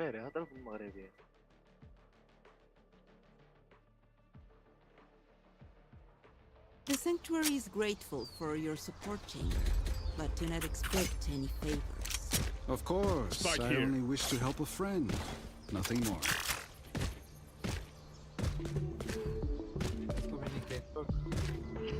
When you have info, give it, guys.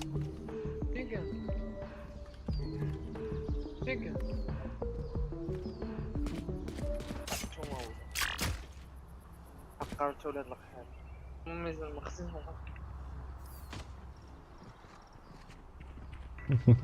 ترى لا اي واحد دار شي حاجه ماشي There. I need this.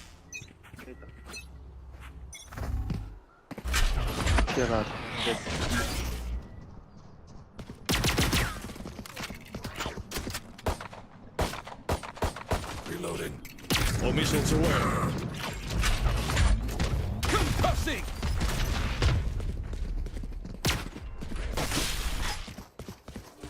Clearing out.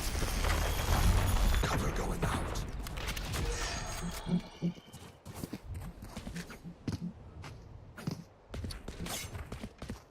Come on, let's go.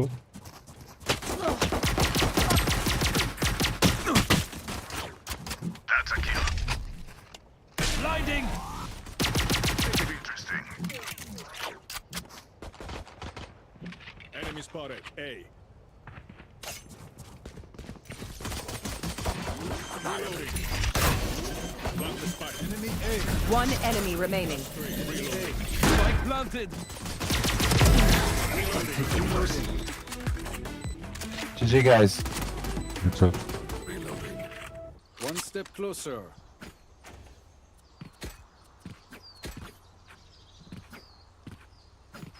Let's go again. Saving. Here. Yeah, me too. I will cover the back and the heaven, guys. So just enter and I... Focus now. Eyes off me. Wait, Ramon. Foot. Wait.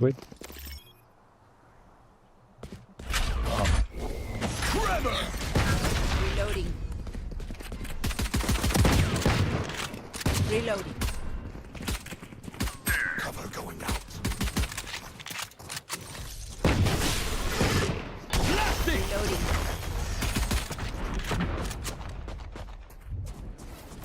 Reloading. In sight.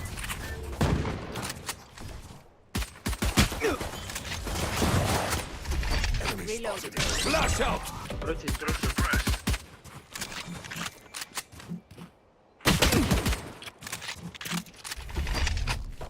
Blinding.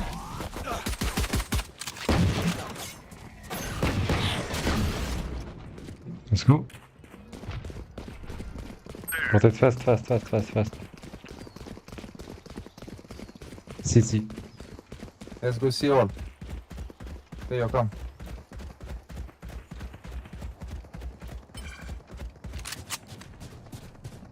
Thirty seconds left.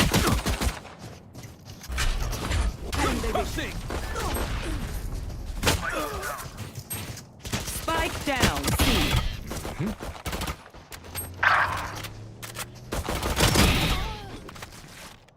I got the spike. 10 seconds left. To your right. Spike planted. Last player standing.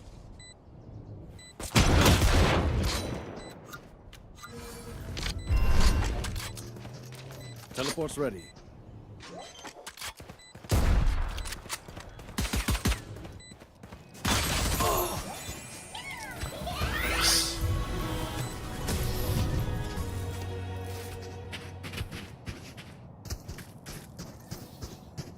Que yo, la máquina de muerte, muere hoy. I'm going to save. I need a drop.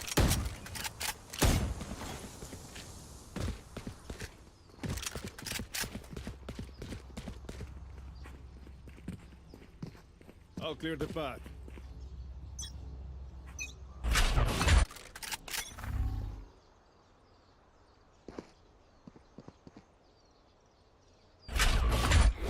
Go garage and join C. Clearing out. Flash out.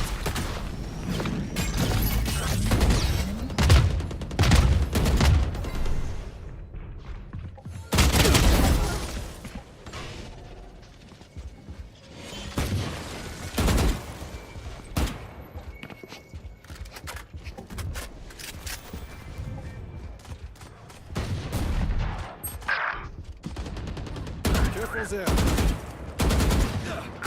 there. Behind you. Spike down. C. Enemy mid.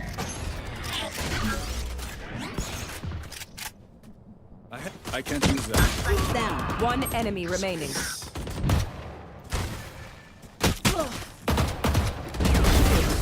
Rest. It is done.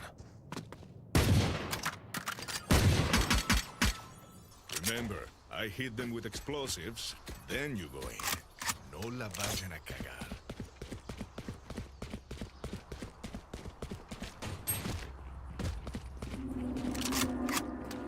Careful there.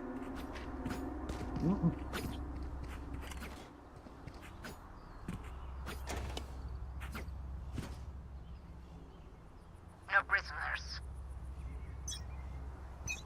I've got eyes here.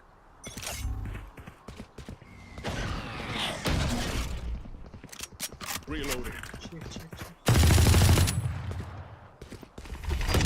Blinding. Reloading. Here. Still inside. Blasting. Smoke top, smoke top.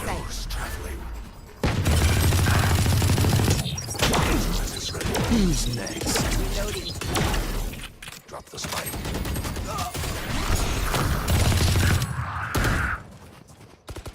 Cutting their vision. Worthless.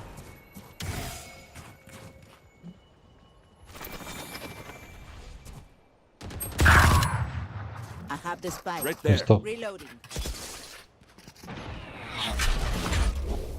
Concussing.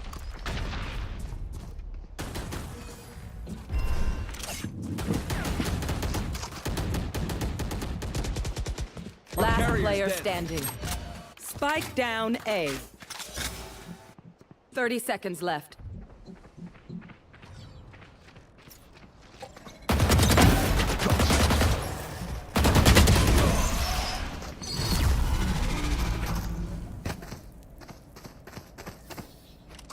Reyna, I must say how nice it is to work with you.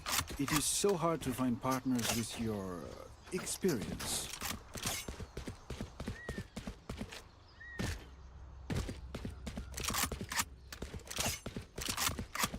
Guarding here. Let's go see.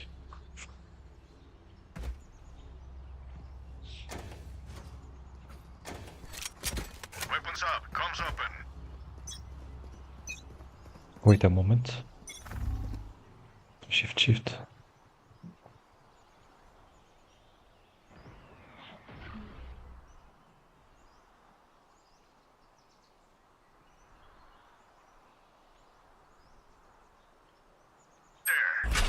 Careful there. Trevor! Shadows traveling. Let's go. Clearing out! Reloading. Drop the spike. I have the spike.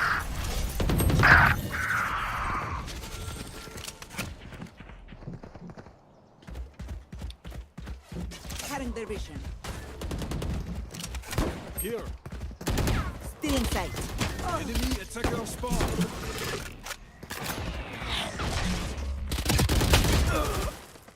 Reload. Teleport's gone.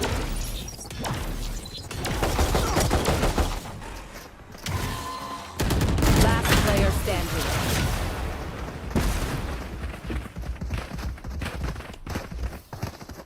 The enemy only looks composed. Their hearts tell a different story.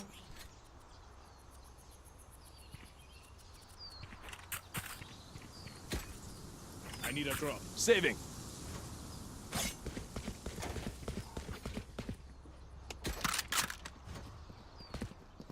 Save guys. We don't have credits, save. My ultimate is ready.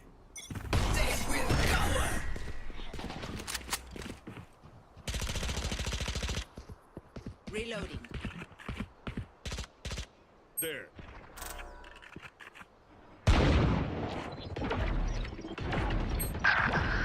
Enemy mid.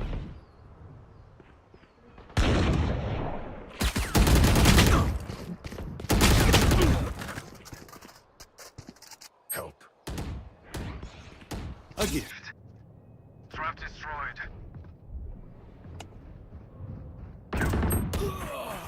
Last player standing.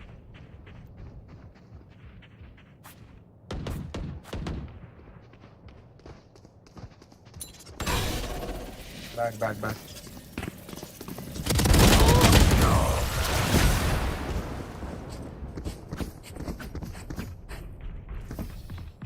If they think it is more honorable to resist death, they're welcome to try.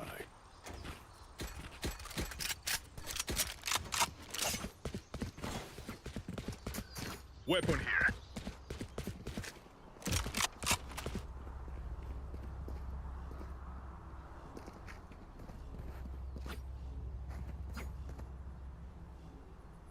Behind me. Reloading.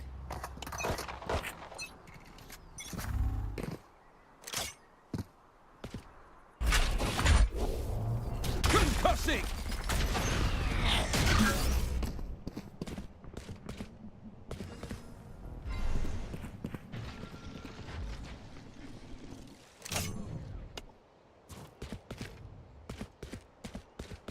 Got it.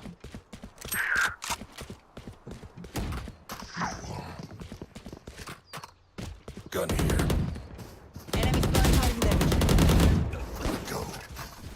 Gun here. Here. Flash out. Reloading. Go see, come see. Plant the spike. Spike planted.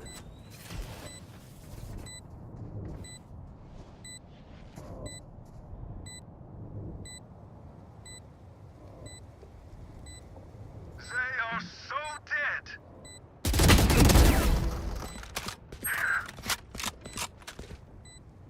They found my trap. One enemy remaining.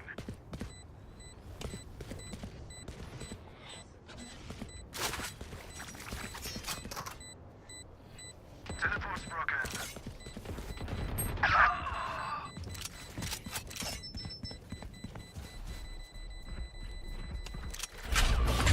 Trevor! Blasting! Reloading.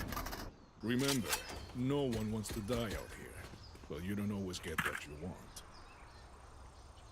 Reloading.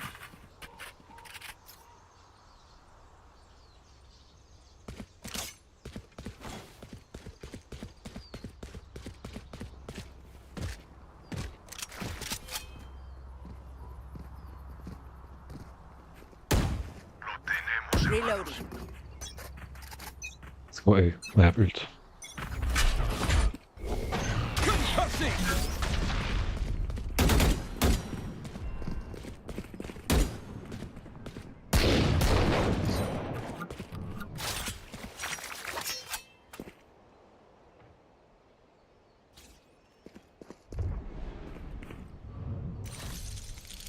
Smoke that. Ready. Clearing out. So good.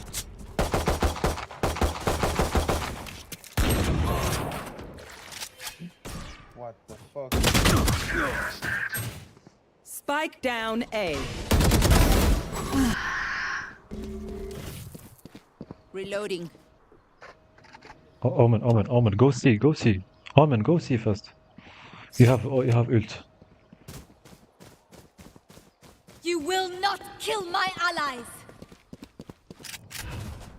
Cover going out.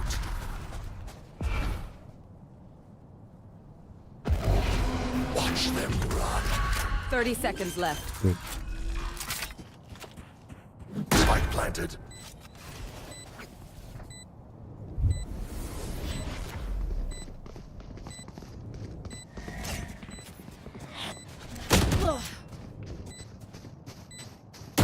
player رينا standing. رينا تفاك صاحبي ديال فلاش ديالك صاحبي او تما كان جوج فلاشات صاحبي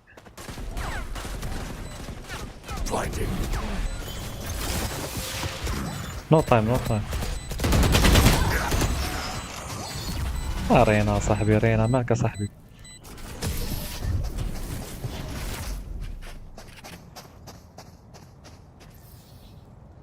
I will take back what is mine. I'm saving. I'm going to save.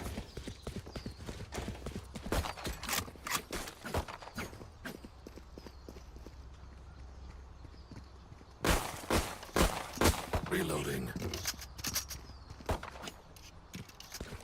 I am everywhere. Reloading. Here.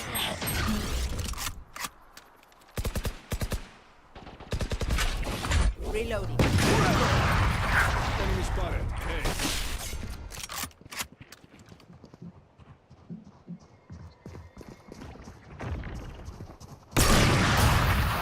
Locating target. Still in sight.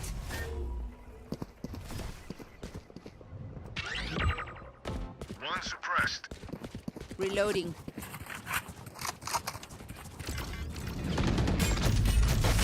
You should run.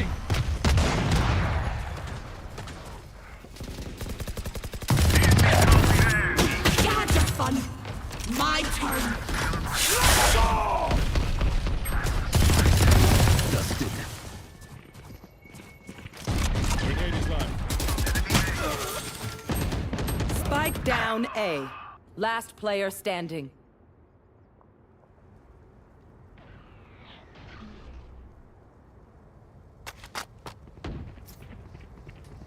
Thirty seconds left.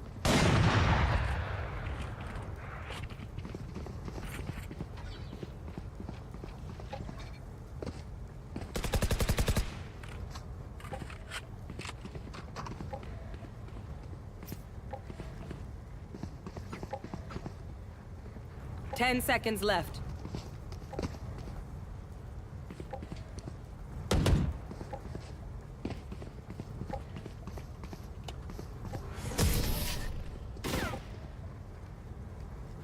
Cover going out. They think they know pain. They can't begin to comprehend it.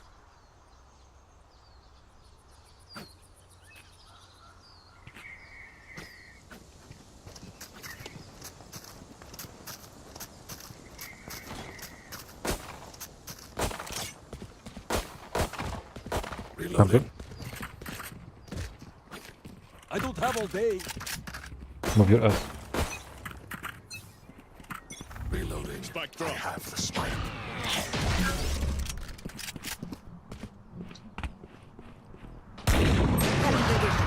Can't use that. Concussing.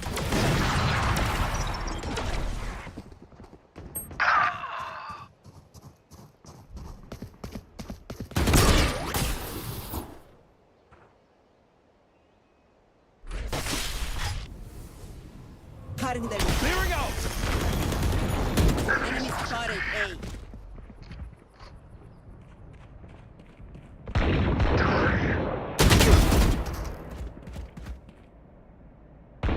Our carrier's dead. Spike down mid.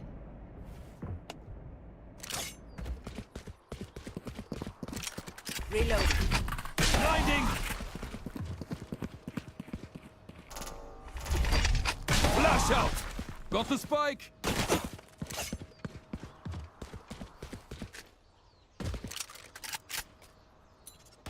Thirty seconds left.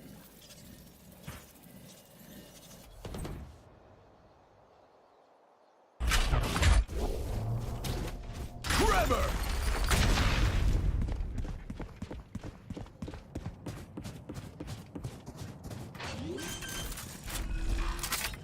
10 seconds left. Spike planted. Embarrassing.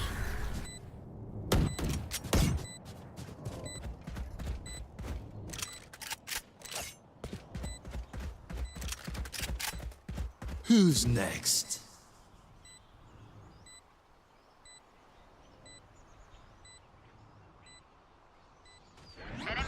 One enemy remaining.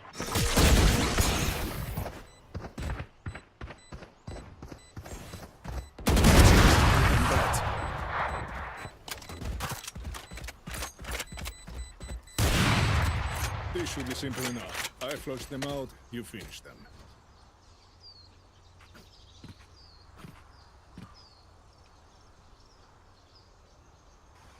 Oh, chamber. You want to play op? Spike here. Chamber.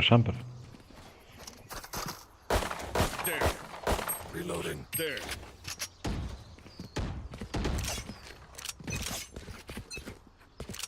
They will cover.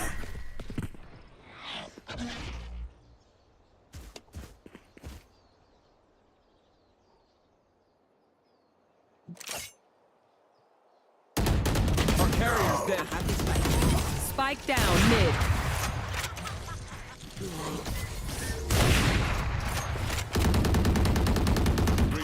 Reloading. My carrier is down. You are powerless. Last player standing.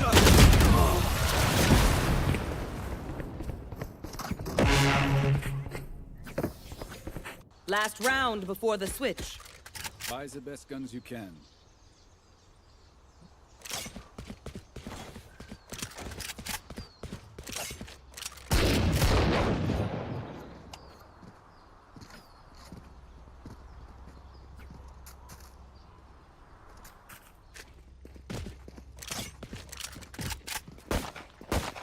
Bonne chance, mes amis. Reloading.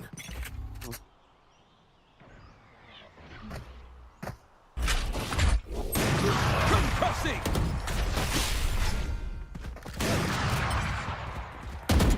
My ultimate is ready. I'll take it.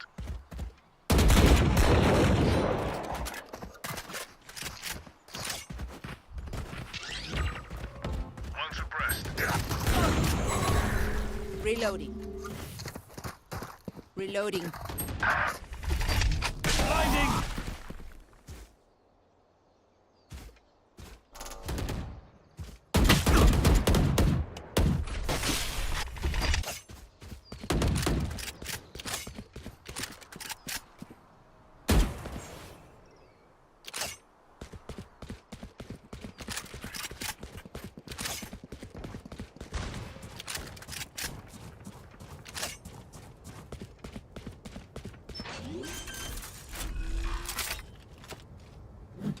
Planted. Blasting.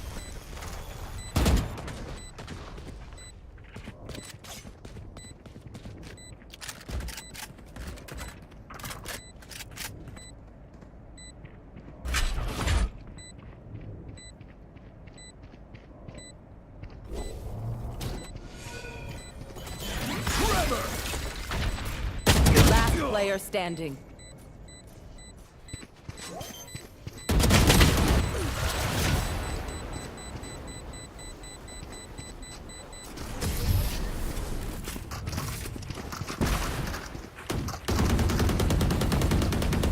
Switching sides. Just swapping in new fusion cells. Okay, my arms are good. We can go.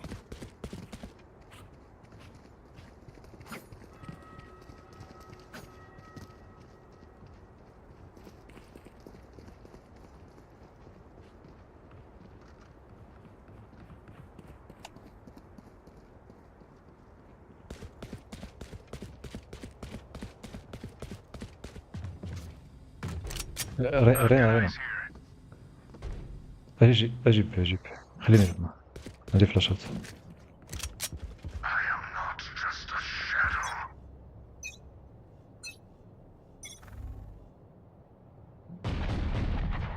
Enemy C. سي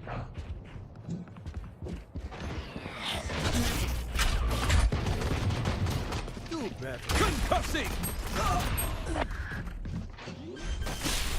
Clearing out! Flash out! Spike planted. The angel's dead. Two suppressed.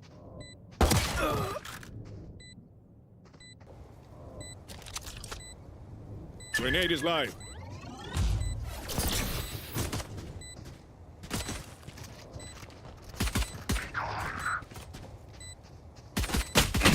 Last player standing. Cover going out. Shadows traveling.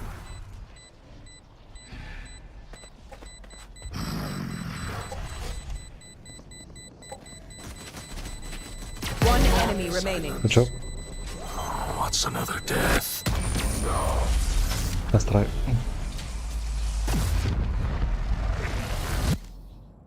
Strike at their weak points. If one link breaks, the rest will follow. Why specters?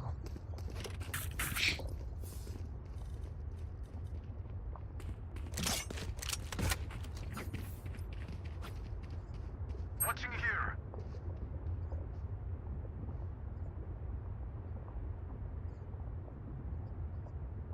Who will I spot first?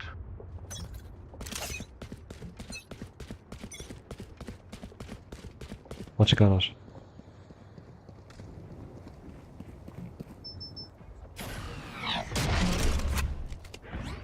Si.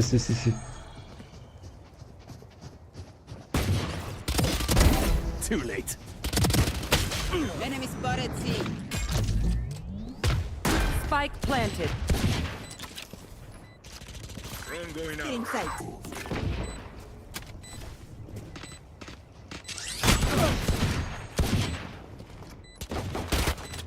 Fast, push fast. Reloading. Still in sight. One enemy remaining. One defuse. Enemy spotted C. One defuse. Defuse! Oh my god. No one else could do this?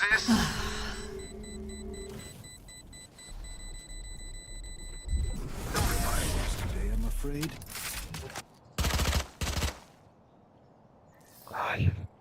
As much as this world hurt me, it's mine, and I will kill to defend it. Reloading. Reloading.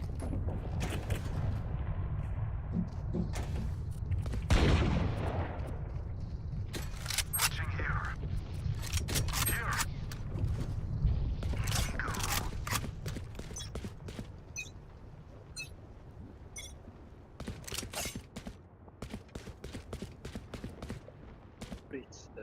الجرس.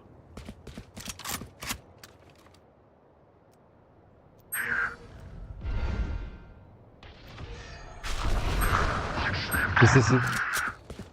All missiles away. Trevor! Blinding! Behind you. Spike down. C. One enemy remaining. Good job. That's the job. Get used to it. The backs will be towards at least one of us.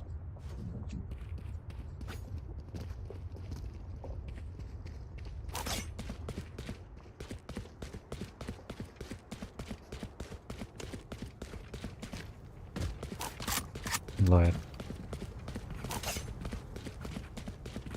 There. I've got eyes here. Focus now. Eyes off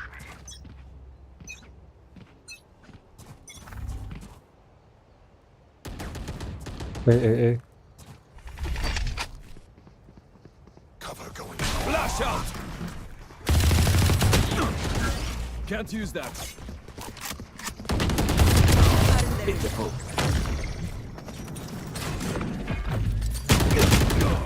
Fuck. In the smoke. Drone going out. Drone is down. Spike down A.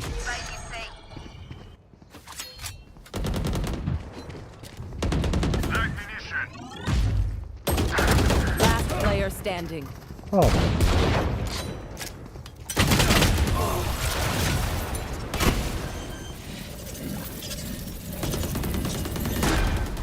They think they're better than us. I can tell.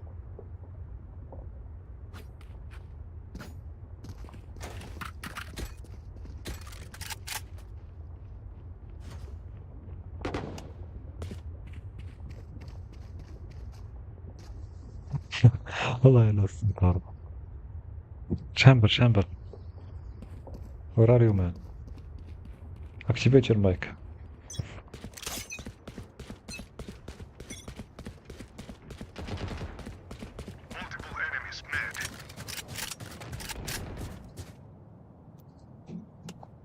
Szkodaż.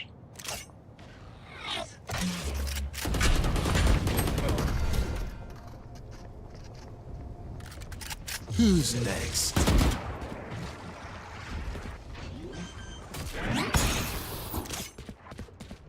Spike planted.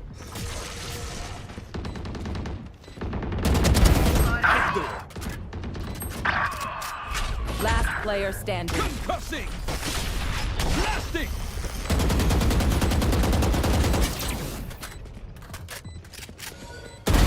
Dead. My ult's ready. Let's go!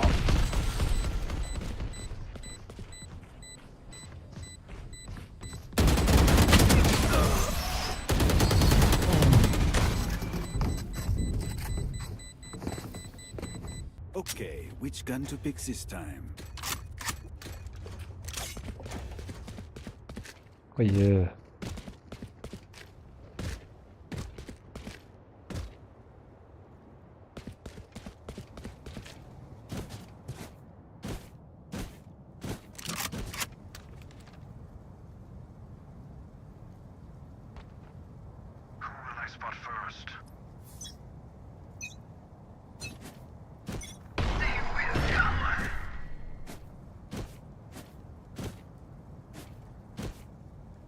See.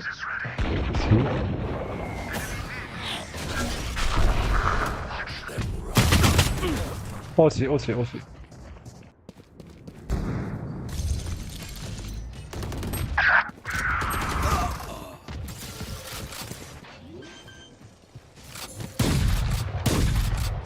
Spike planted.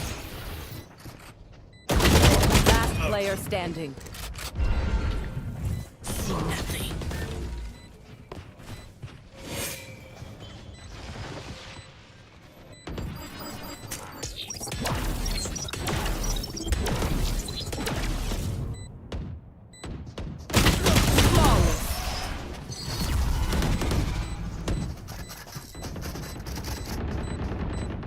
Match point. My ballistics set up easy kills. And if they don't, pues... You can't complain if you're dead.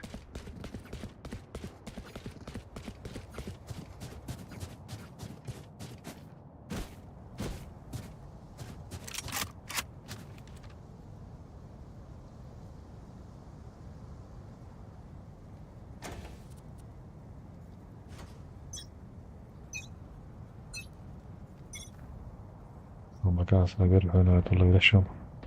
Enemy spotted A. Enemy spotted mid.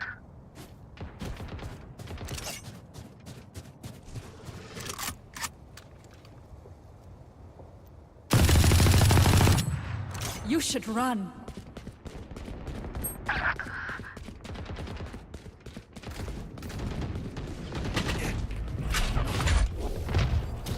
Trevor! Here we go! Wait. Can't use that. Three suppressed. Spike planted. Last player standing. Flawless. Attackers win.